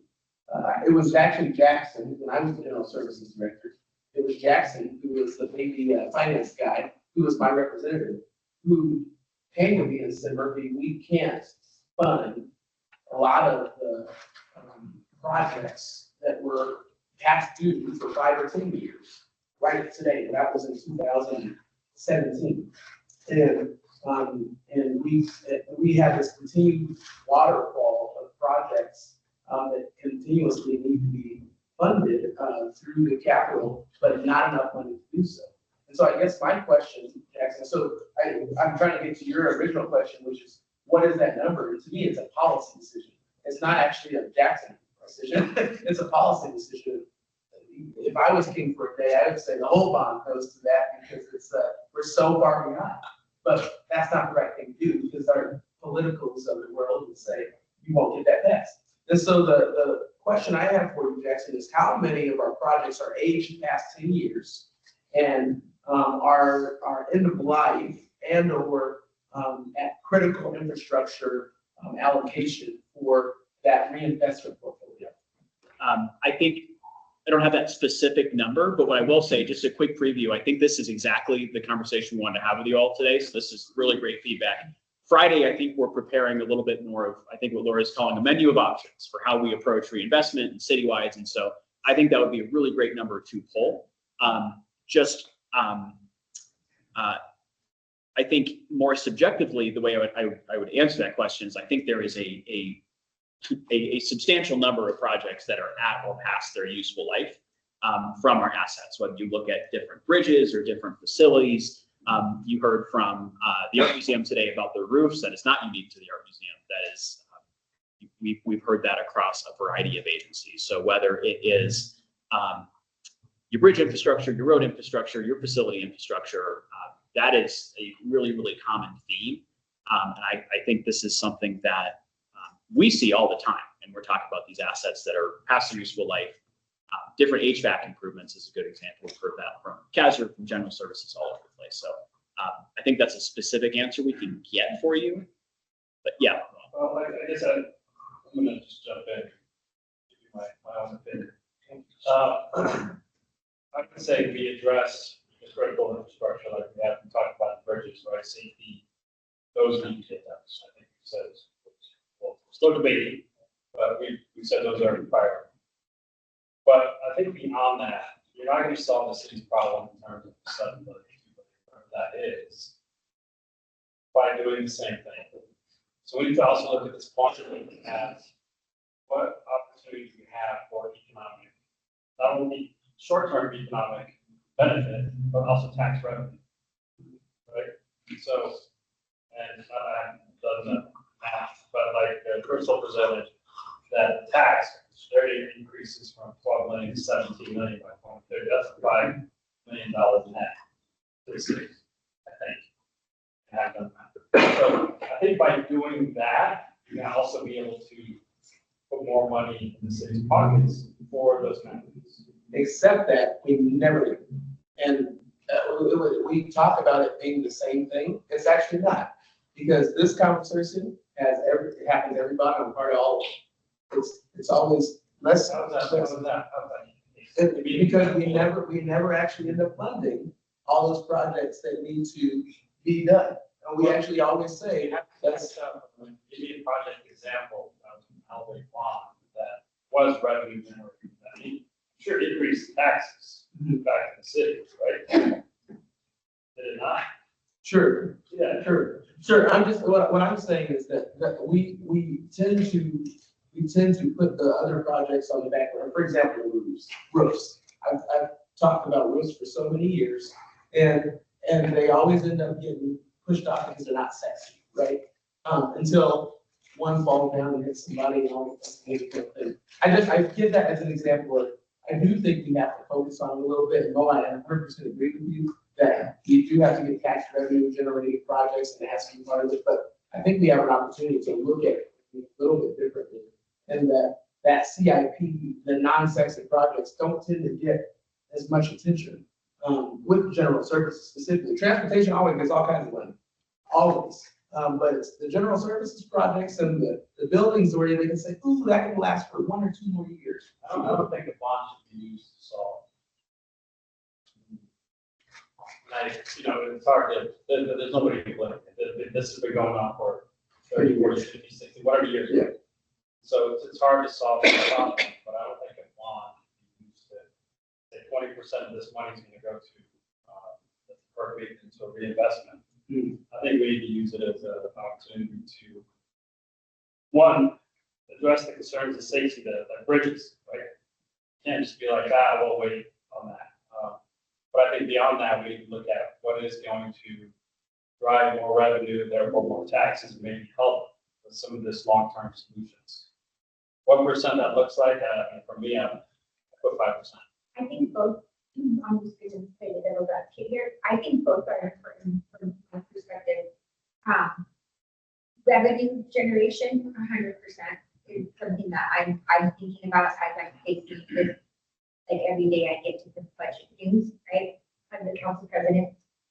I think, Ricky, your point is taken where we have critical buildings that just don't even serve. So when I do constituent services and I put my constituent services hat on, people want their libraries, they want their rec centers, they want their parks to look nice, they want their trash to be picked up, right? And at the same time, between both of yours, I want jobs. Yeah. And so right now, when I'm thinking about an economic downturn, I'm thinking about jobs. And so you've seen me take some major projects that are deferred maintenance and say, I don't even know if that would be a company that could do this in Colorado.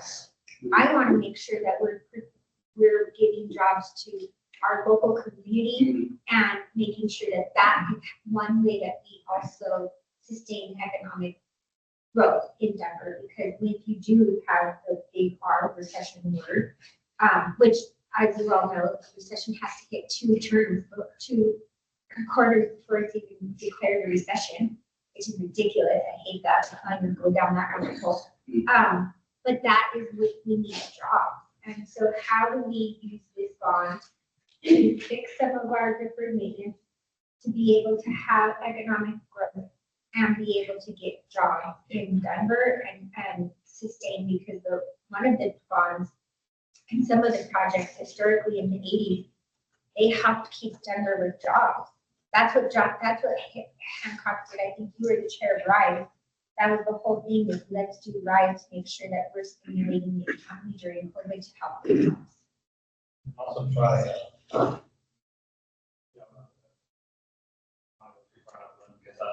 I'm an entrepreneur, so I have risk taker by nature, but I'm not saying I would do that here, but I think there's opportunity to try things. So we talked about affordable housing for how many years now? So the homeless initiatives, et cetera. So how do we solve some of those? It's kind of behind me here, the social housing part, right? I've never heard anything like that before. That's something that we could potentially try and address in different ways, right? Because to your point, so we talk about this every few years and we get done, right? Not much has changed. Well, I think this gives us an opportunity to set that straight. I think you're right in both respects. And here's the fundamental problem that we have is that we have a lot of assets in this city, and our base, which is our tax base, to support that is not sufficient. That's right. It just plain flat out is like what people expect or what they pay. And we pride ourselves in Denver and Colorado with a low tax rate. But the consequence of that is that we can't afford to keep up with all the stuff we got. And so every few years, we have to do a bond just to help do that. Plus, some of these major projects that are catalyzed, if we're a good destination, and a lot of that revenue comes from other people. So, we're thinking about some of the culturals, and I always think about them serving Denver, but the revenue, a large part of that revenue comes from people is coming here from other places. And, the revenue numbers are great, but that's why at the last meeting I asked about incremental, because if any of those institutions continue to grow in visits and so on, it's going to grow whether we invest any dollars or not. So the question is, how much more are we tying this huge increase in revenue generation and tax to just because we put some money on the table? And I don't think there's a direct correlation. It's not that direct. I think anytime we spend money, it stimulates the economy in some way. But we're starting out without raising taxes. Right. Yes, exactly. But it is, and the story of why we don't ever catch up is because that base is not sufficient just to take care of what we already got, so that we can use things like this to do new stuff. So the way I look at this is, how many more? No, this is a really important conversation. I'm going to add something at some point later. This is a basic policy decision for the mayor. The way I look at this is, let's assume about that 7 billion, 3.5 billion was pure urban maintenance. So if I had to make a decision, I'd say that 300 million annual CIP budget, I'd put 95% of it, not half of it, 95% of it into knowing that would be 275 million per year for the next 5 years. But then look at the bond and say, okay, got that going, how much of this bond should also go for experience? And then the other piece is how much of the bond should go for new projects, and revenue generation. But remember, revenue generation is primarily sales tax. And that sales tax goes to the general fund to do what? Pay for the people that are operational. It's not maintenance, it's operation. It's keeping more people working in the park. So you need to understand the revenue streams, how they're working, how we do it. And that's a policy issue. So maybe we can think about that. And rely on your judgment of what do you think is a reasonable percent of this 800 million that goes into pure maintenance. That was really very, very helpful. It is complicated and these things are all interrelated. This body is probably, you can make a recommendation to the mayor, I think, on how to devote what portion of the 6-year CIP program to deferred maintenance and newer projects. And then to come back to your point about bond, this is the wrestling match that you are in the midst of. What is that ratio? Some of you have been playing around with the build a bond tool. Some of you are, as a hypothetical example, you're around $1 billion right now. Hypothetically speaking, because with the column that Jackson mentioned, you are about almost half new, about 42% reinvestment or deferred maintenance, and there's a combo of about 10%. That's a combination of new and deferred maintenance. So at one point we had talked about a lower percentage. I think it was 20% or 15% for reinvestment. Based actually on a different way of looking at the projects, we actually are making a significant increase to what could be considered reinvestment for the projects. So you don't know it, but you are helping to answer what is the right ratio.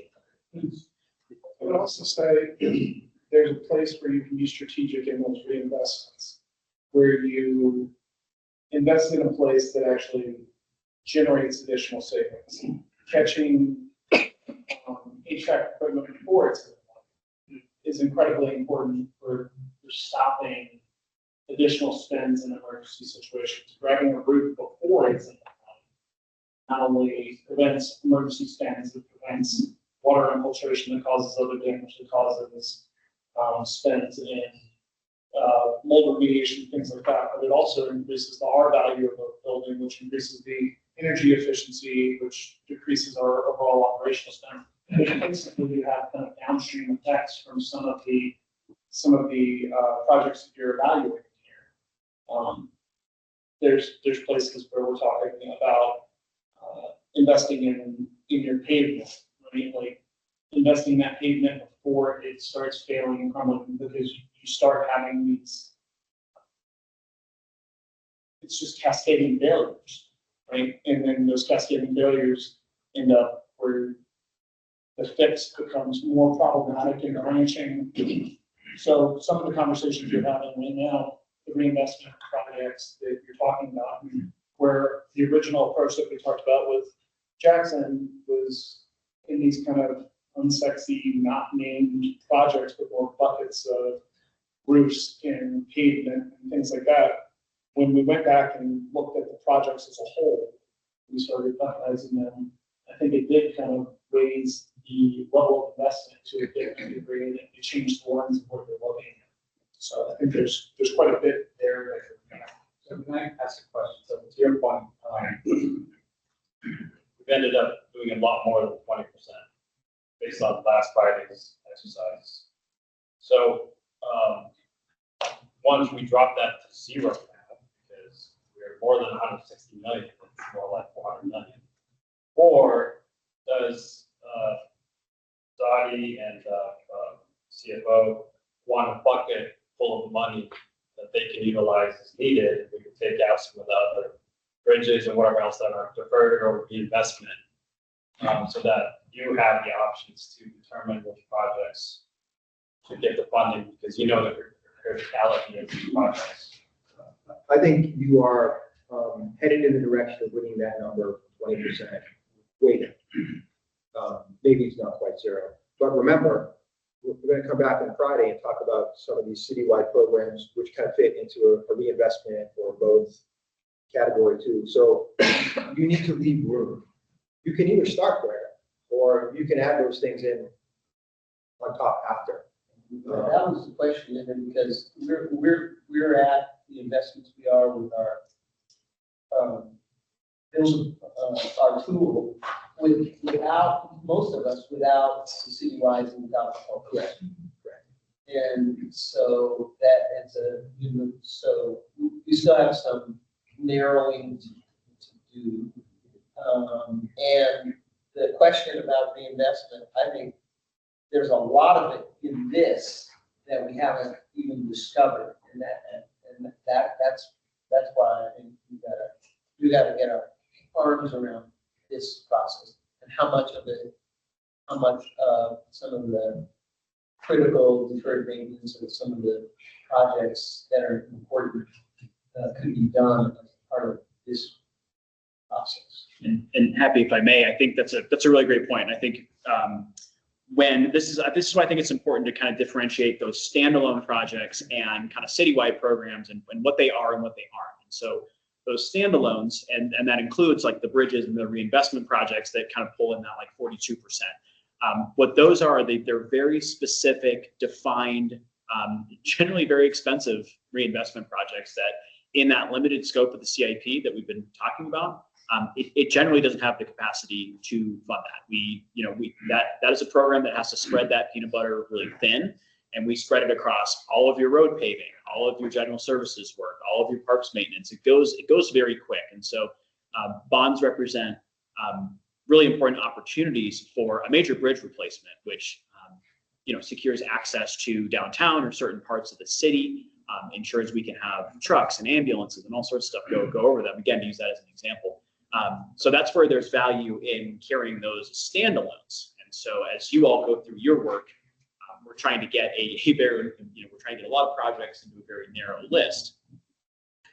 Then there is that citywide piece. And again, the citywides are these smaller projects that support those assets and the system. And there are, mechanically, they work a little bit different. And so this is where those, the backup power supplies or the recreation center roofs come into play and give us a little bit of flexibility as we go through. We continue to narrow our list, but as Evan mentioned, there is probably a need to save some capacity, not just for the reinvestment ones, but for some of these new assets and for some of the ones that combine a little bit of both. There is some value here in that it helps us these citywides help us achieve several things. I think we've really great, robust conversation on the reinvestment piece, so I'll leave that there. What it also helps us do is, as we start selecting yeses on our projects, we start getting a feel of what the package is going to look like. We may see that there are specific council districts or specific neighborhoods that don't have any investment. I think particularly when you overlay it with a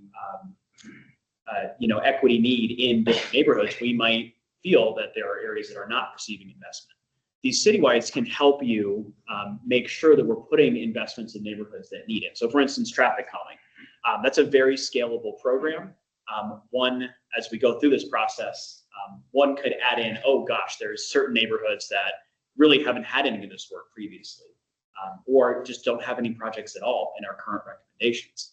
That's one way we can go back and ensure that we're getting to some of these neighborhoods that do need a lot of investments. The other piece I think is critical about the citywide programs is a lot of what you see in here, whether it's our pedestrian crossings or it's our outdoor pools or signals or dog parks, that's a lot of stuff that came out from the community. We heard it in our surveys, we heard it in our community conversations, we heard it in our subcommittee meetings. And so this also helps us make sure we're connecting with the community, with those council members, and really gaining that community support for bond package. So I think that's the other piece of this and why there's value focusing on standalones on one side and citywides on one side. They have different values within the bond program. Jackson, could you talk a little when we say bundle? So presumably it means more than one project in a group. It doesn't necessarily mean 11 projects in each group, but it's a series of projects that might be combined. And historically, correct me if I'm wrong, sometimes we'll include the project in the companion ordinance that goes with the bond, and sometimes it's really funding that's available. And then the council member works on that with their community to define the project. So can you just talk a little more about maybe how big a bundle is, and maybe how many projects are included in a bundle, acknowledging that it varies. What do we sort of target as a per project size for a bundle? Yeah, and that's why in your build a bond tool, you'll see those unit costs listed in. And so citywide park lighting is a great example. They provided a per unit cost. And so I think that number is about $1.25–1.5 million per park to implement a lighting project. And so usually those bundles, they're contracted together for cost efficiency. Dog parks would be another good example. I think depending on if you're fixing a dog park or building a new one, it can be between $600K and 1.4. And so I think this committee has an opportunity to think through how those bundles specifically come together, because you could do, unfortunately, what would be great to do one in every district, that would be your 11, unit cost times 11. That could be one way to think about it, or it can really be thought of as like that unit cost. And you could focus on just a couple different ways. You could focus on the areas of highest equity need from utilizing some of our NEST metrics, or we could work with some data we have from city council on what are the, where do these type, pedestrian needs. If there were 4 council folks that were really, really focused on pedestrian improvements, we could focus on those 4 districts, especially if they're not getting standalone projects. So that's kind of the flexibility here, and why citywides do present some value for us as we get really tight on our final recommendations. I don't want to say these can help us fill gaps, but it can help us really build out the rest of the program in a way that gets to council, gets to the community, hits our reinvestment agency priorities. So here's what I want to suggest is you mentioned a sort of a one project per 11 districts, for each of the budgets, for example. And to me, that's just coming up with a dollar figure and an amount to set aside for flexibility for those kinds of projects. I wouldn't use that as an expectation that every one of those bundles are going to be one project in every district. Because in one, the really big deal might be a dog park. And that's not gonna be the top priority in every district, but it does set aside a bundle of money so that if you thought about spreading it out and you use those figures just as how much money could we set aside to give us flexibility to do some of these really needed projects, not all of them in every district, but some in each. What number can we come up with where we could say, okay, that's it. Then you work with the council members in the community and your list of which ones are the worst, like park lighting, a perfect example that I don't think you want to just pick a park in every district and put lighting in it. Let's look at where we've got safety concerns. What parts of the community. Thank you. Parks lighting has been a problem, but put enough in there so that you can take care of a few of those. And that might end up in only 5 districts. I don't know. And I think that's really kind of what we want to bring back to you on Friday. And I will say we have a ton of information on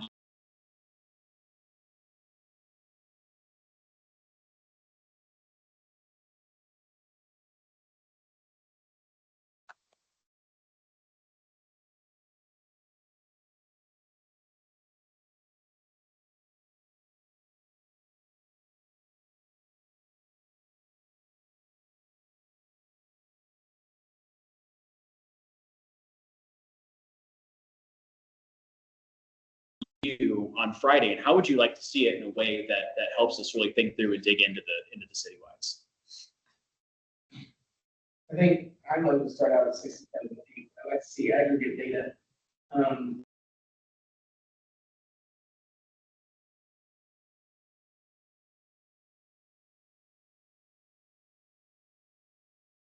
Accomplish some of the projects that we presented from that. Because what I don't disagree with these bonds is if we put a bunch of money towards this stuff, but it's, the analysts who come up with what projects are funded, and we don't actually move the needle on any of this stuff. Or worse than that, we fix a bunch of roofs and we do a bunch of things and the city sells the asset and then it didn't solve anything, right? So I think I'd like to see some aggregate data on what projects are going to be solved for, and then based on that, the other piece is how do we make sure that the CIP budget and the bond budget, just because we put the bond towards it, it means the CIP is going to be put to something else, right? Like I've seen it Shelby happen too. So. Yeah, so I think just on your second point there, CIP process is also ongoing right now. I think the bond has the benefit of being a little bit ahead of that process. As you know, we go to council in September and go through that whole process. And so when we did our budget kickoff in April, I think one of the things we did say as a major priority is ensuring a comprehensive investment package across both the bond and the CIP. So I think to the point of the committee, like there are policy decisions that need to be made in terms of what makes it into the bond and how does that impact the CIP as well. And so I think the bond has the opportunity to really lead the charge on that. And I completely agree. I think there's a lot of value in aligning the CIP with the bond and ensuring that, because at the end of the day, the community doesn't care or know which funding source. It's a matter of what are we getting done. And then on the aggregate data, I think what we do have a lot of really good information on in either with the standalones or the citywides is a lot of information about useful life. What's the useful life of a bridge? When did it hit it? CASR's done some really good work with our various HVAC systems. When did they hit their kind of useful life, and how far past some of those are we? So I'm happy to take a stab.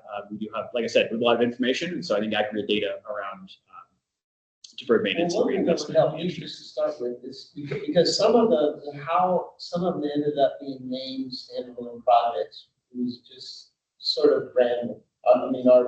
Arbitrary. I'd love to know which of those would actually fit in one of these. Like if you took all of the standalones that are a perfect example of what one of these citywide programs would be, I'd love to see that. I think we can do that easily. There's some art that's involved. Some of it may have been random, but some of it was probably in having conversations with members of city council or other people where they said, look, I've been waiting for this project for 2 bond cycles. It was in a bundle, never happened. I want it named somewhere. Yeah. That's kind of where the art comes in. And that's probably why some of what we're seeing as a standalone name project could fit in. Yeah, no, I Is listed. understand that. As a former member of council, you would understand. I do, because it never gets on, there's a big list and then it never gets on the list, so we're putting it forward. So that's why, the starting point to me is that list of the 3. Like, which projects are on everybody's top priority list? All 3, the agency, the council member, and the subcommittee. I think we could pull out, like, we can recirculate and pull out, I know we have the columns. I know that Dottie, for example, is presenting at South Platte River Committee Wednesday on the bridge needs and some of their maintenance. So I wonder if we support that content over for this group, because I think that'll be a good basis for our large structures across the city. We probably have some other materials we could share with folks who want to dig in. Does that make sense? Those columns are helpful, but they don't get exactly what Happy's asking. Why don't we take a look and think about what we can circulate? That's the problem. We still end up looking at it individually instead of, oh, we've got a body right here of both named and some of the named ones may give us some clues about where we should invest more on the citywide. Well, and So I think some in Northwest Denver, the reason why some of them are standalone projects and not is in the 2017 bond, we only got 2 named projects. It was the park at Inspiration Point that was individually called out, and it was the playground at Sloan's Lake on the 17th side that was individually called out. Other than that, nothing got individually called out. So what my community did is they didn't feel like we got equity with the last 2017 bond by having these big bundles. We got sidewalks in places where people were like, I don't even really walk playground, Rock Mountain Park, but it's fine, whatever. So what I heard from my community is that they wanted to individually call out the project. I think Councilman Torres feels that way. I think Councilmember Flynn feels that way because historically, west of the Platte River, it has not been as funded in the last 2 bond cycles. And so that was one rationale why I called out specific projects, is we just didn't get as many projects in the last bond cycle, the last 2. And then in the RIDE bond, I specifically put the maintenance shop for parks workers in the bond, and specifically called it out as a line item. And I put the boathouse in the Sloan's Lake in the RIDE, and specifically called it out. That's why my council district has to be called out specific, because they just felt like that they always got overlooked in Cherry Creek and other wealthier parts of the city. Even though my neighborhood has gentrified in the last 10 years, got more because they have our voices. So for going back to your question for Friday, for these bundles, so I know there's a full bundle, that's 17 million or so. Correct, yeah. There are 7 or 8 pools that were called out, if I recall correctly. There were 3, I believe, that were called out. 3 outdoor. 3 outdoor. Over 16. Right. And those came through, those came through the community process. Okay. Specifically through So I that. guess of those bundles, if you can make them specific, which pools need. Yeah. And based on which pools got money in 2017, where's the need for a pool somewhere? Yeah. Prioritize that for us to better, make a decision of, okay, this makes sense. Yeah. And whatever other bundles there are, I'm sure there's. Yeah, there's. Well, the thing is, they have ideas of what the projects would be.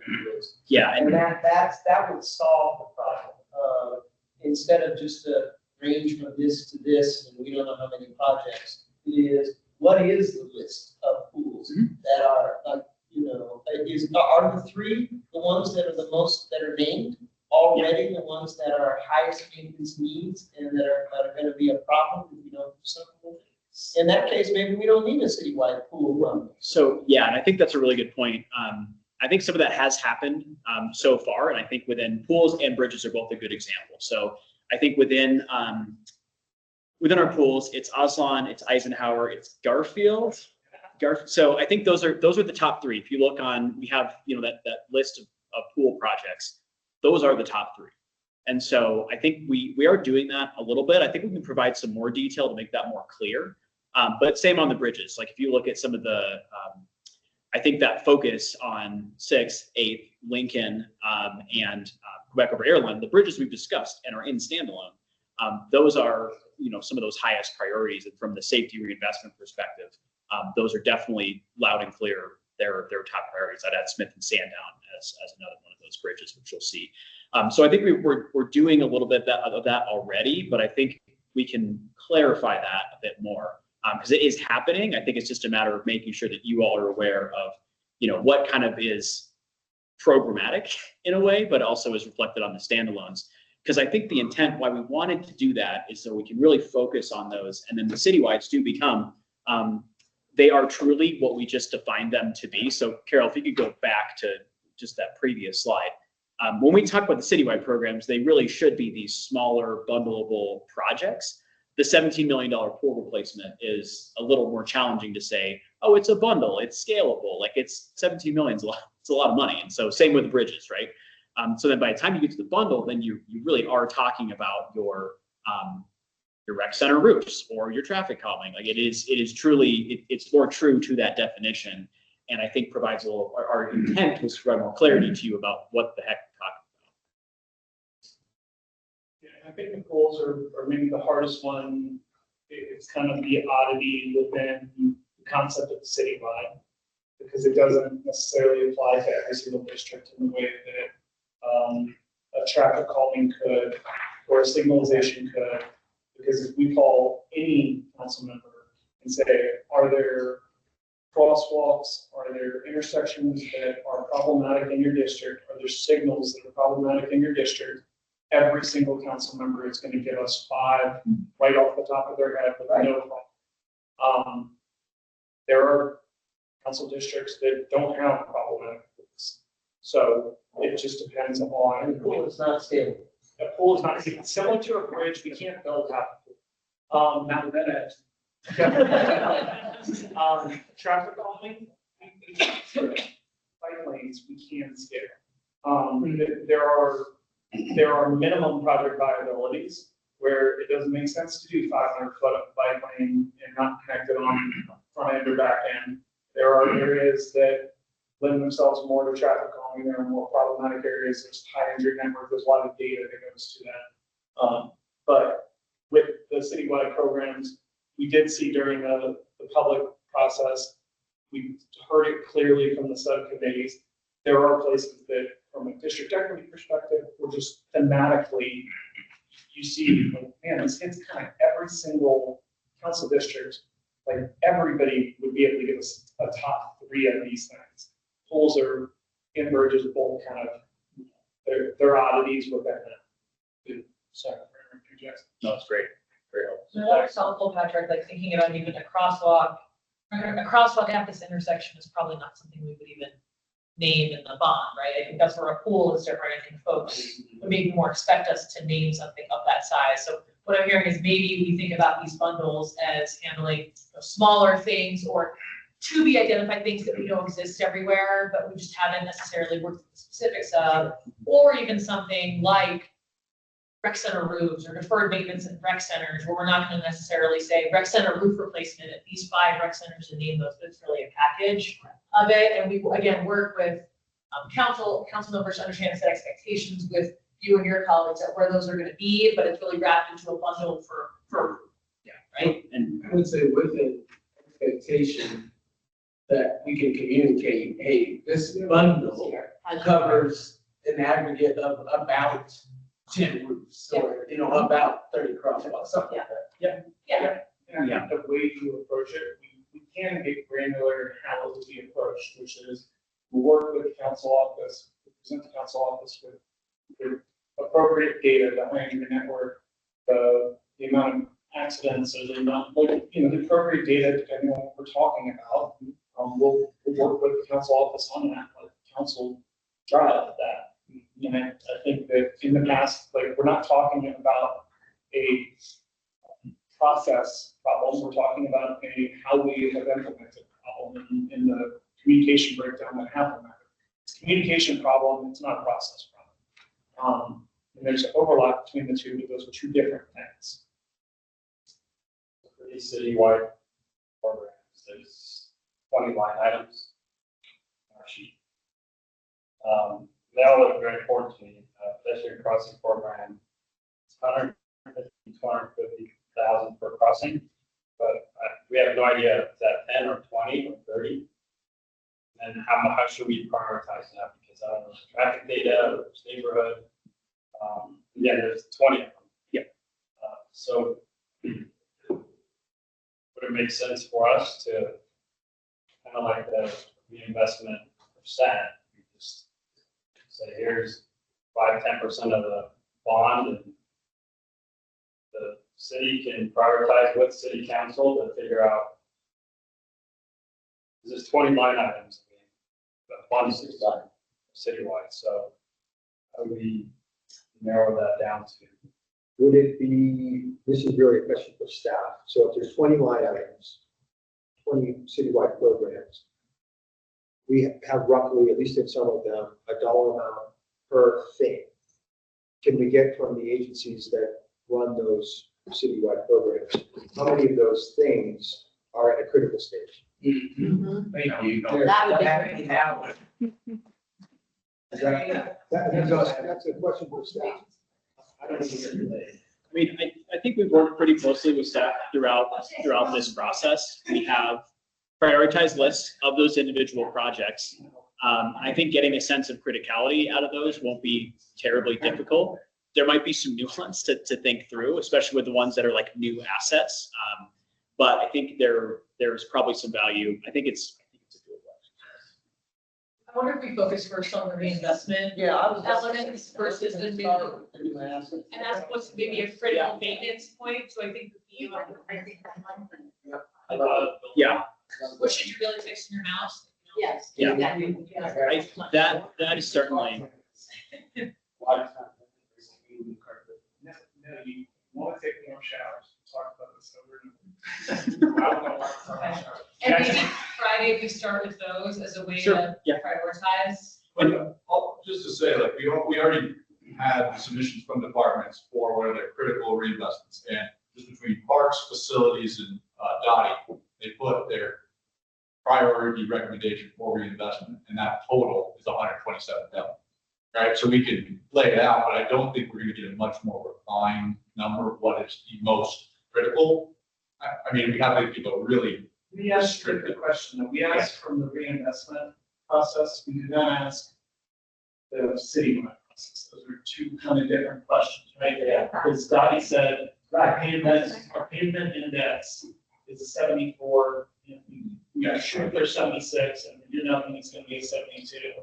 And pavement is not in the city limits. We do have a different question. Yeah, we do have the department submissions for all Denver moves for every single one of the bundles too, without a clear rankings. We could put some emphasis on how we're ranked, but I think that's pretty tough with the time frame too, is what we have.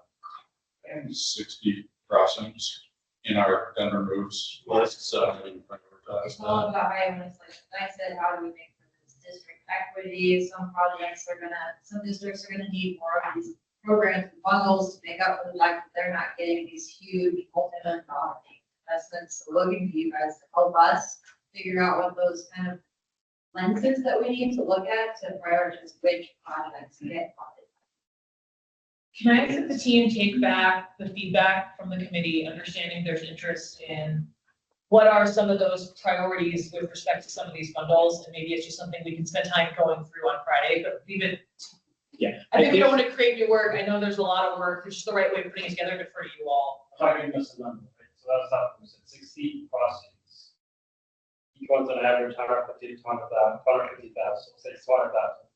That's $12 million for these crossings. Roughly. Yeah, no, we can. We can't come back and prioritize those crossings. Yeah, we can come back with those, with some, we've been working with departments just on some of those priorities as well as with councils, their priorities. So we can just provide some of that menu of options and bring that back to this group for your reaction and just kind of how do we kind of start piecing it and compiling it and pulling it together. No, yes, sir. We allocate 60 million, or 80 million, these bundle packages, and then doing city, DI, council, we prioritize which are the most busy. I wonder if it makes sense if we look at the information Friday, decide if that's what we want to do, or if we want to maybe make a choice on a priority bundle within each of the areas, maybe within each of the purposes and projects focuses we've been talking about. You know, if we think through what's a bundle we want to do in connectivity, what's one we want to do in parks, which one we want to do in facilities, and maybe go through it that way. And then see, to your point, well, if we want to just talk about an overall dollar, but maybe we sequence it that way just for our own, as one way to do it. And then maybe we broaden the bundles because we understand not everybody wants to play garbage, right? And Iowa wants to be able to start, I mean, there are only athletic fields in so many places that don't put it in. And so the question is, what are the top priority athletic fields that need to get them? Right. And, you know, and then you could put that aside, and then, like, what else is that district getting? Or do we already put a huge amount somewhere else? So let's do the athletic field in another place, because they haven't gotten the investment. But it's hard for us. I mean, these things, that's a lot of them, 20 line items with an average like this, and we have no idea where the biggest needs are. So to me, you know, find some happy medium between, let's just pick a number and then you guys figure it out. And to the council president's point, before this gets finalized, you identify them. You don't just leave it for someday, you know, we'll have a pocket of money here and we'll be able to do all these things. You begin to say, we're going to do these specific ones in these areas. And I'll say we all have those lists. Totally. And we have that already for these citywide programs. I think the question is to Ryan's point, like on parks roofs, is a good example. We have a big list of the rec center needs. I think think about things a little differently when it's like, we need to prioritize the most critical of those. There is, when you put things in a most to least, like you can do that. So I think that's something we can share with you all. And it could maybe, I think, be realistic here. Like any of these programs, we're not getting super far down these lists, I don't think. But I think staff can take back and think the best way to review that with you, whether it's a top 3, a top 5. I think we can, some too, where the paving is a little bit more, that's a little more tricky, but I'm happy to think through it. We have a lot of that information already, so we can. I like Nicole's idea, maybe thinking about these in the buckets that the subcommittees looked at. So, because the subcommittees did also tier, but not all those are super. Okay, anything else on this? Not this, they'd be totally changing 100% gears. Everyone okay with that? I want to say one thing on the Friday, we talked about how helpful it would be to have pictures of how past bonds were shaped. Might not want to get too much into the minutia there. I think maybe the right kind of citywide map and a really clear breakdown of where we had reinvestments, where we had capital investments, and how they, what percentage of those were also kind of both projects, just so we got that kind of historical perspective. I know it won't dictate our decisions, it shouldn't, but it certainly should. Yeah, I mean, geographic equity is important. And that's how a lot of the citywide bundles were used last time. When it was like, we got 2 really big projects over here, and this district has nothing. We need to put a lot of those bundles in this district. Yeah, I mean, I'm going to say something that's probably, it's easy to talk about districts.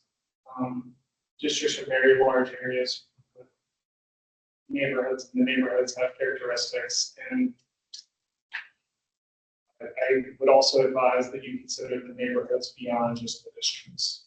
Using District 8 as an example, there is a very large difference between, you put a lot of money and effort into Park Hill and nothing into East Colfax and nothing into Montbello, that would still not be equitable, right? Oh, no, I agree. So as you want to Traffic areas, I Yeah, guess. no, that's what I'm saying, like Yeah. citywide programs are a great opportunity to still get an investment into East Colfax, to still get an investment into Montbello, even if there is a large investment into one particular neighborhood, you can still spread investment throughout the district through the citywide programs as well. Yeah, I think that was the point I was making. You're right. It's district, I was using it loosely. No, and that's where, Not specific. I know as a former council member, you've had to deal with, why did that neighborhood get it, but this neighborhood didn't? Well, and I will tell you that, I remember advocating for not giving divvying the money up between the districts in it, because what happened is you could never get a significant project that was needed done. Right. And then you wait year after year after year, and if you divvy them up equally, you still never got there. So you have to think about the projects themselves, which is why some of them are made. You know, and to do a full project, we just need to do it, and that's the one that we're doing this time. And, you know, there'll be future ones, but, you know.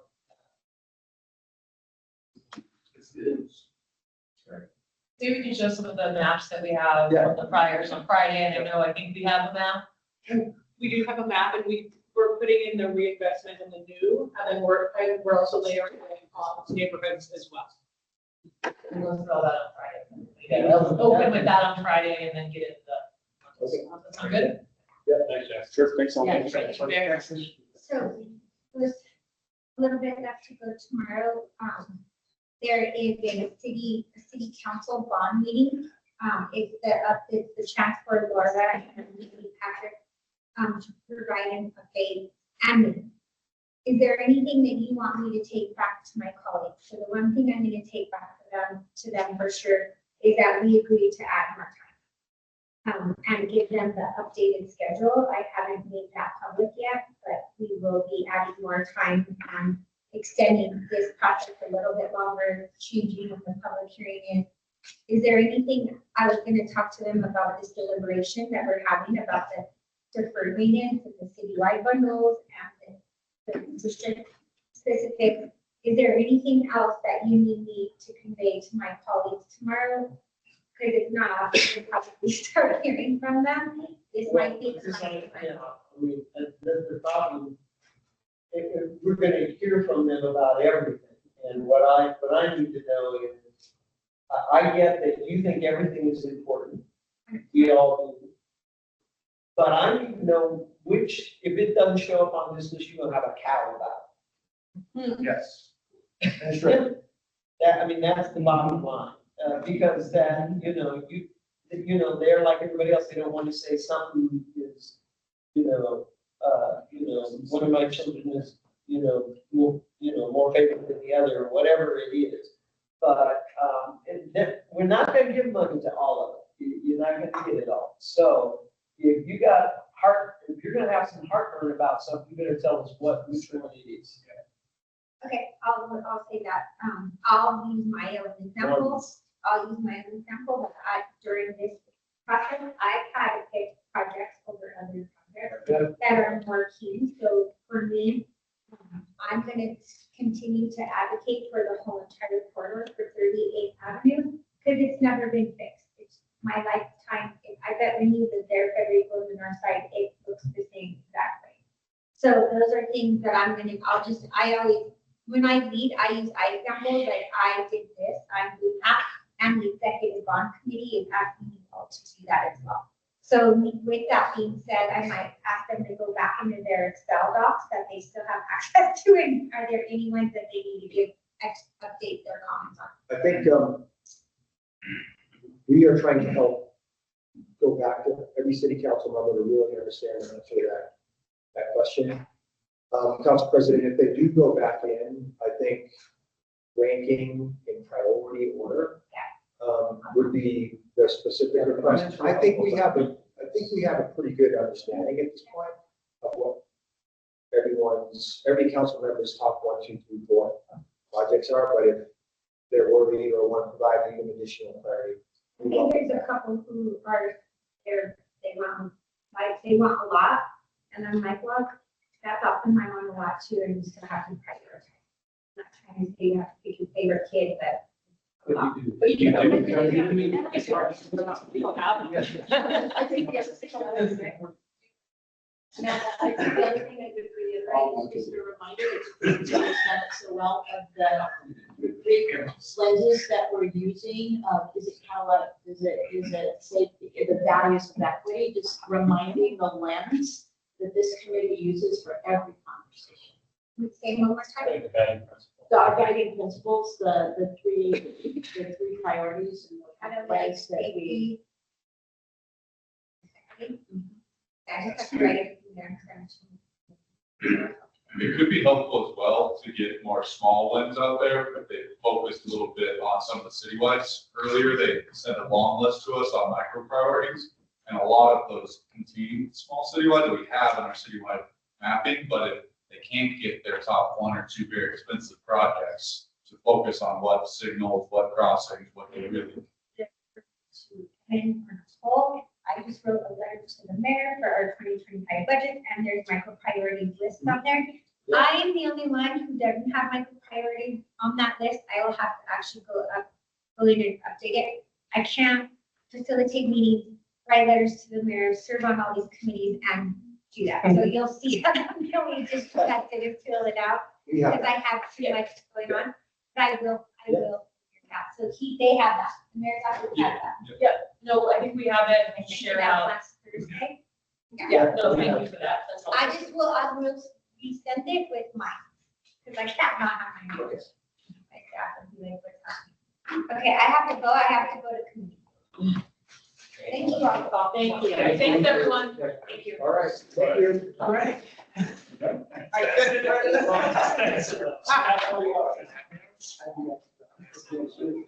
We're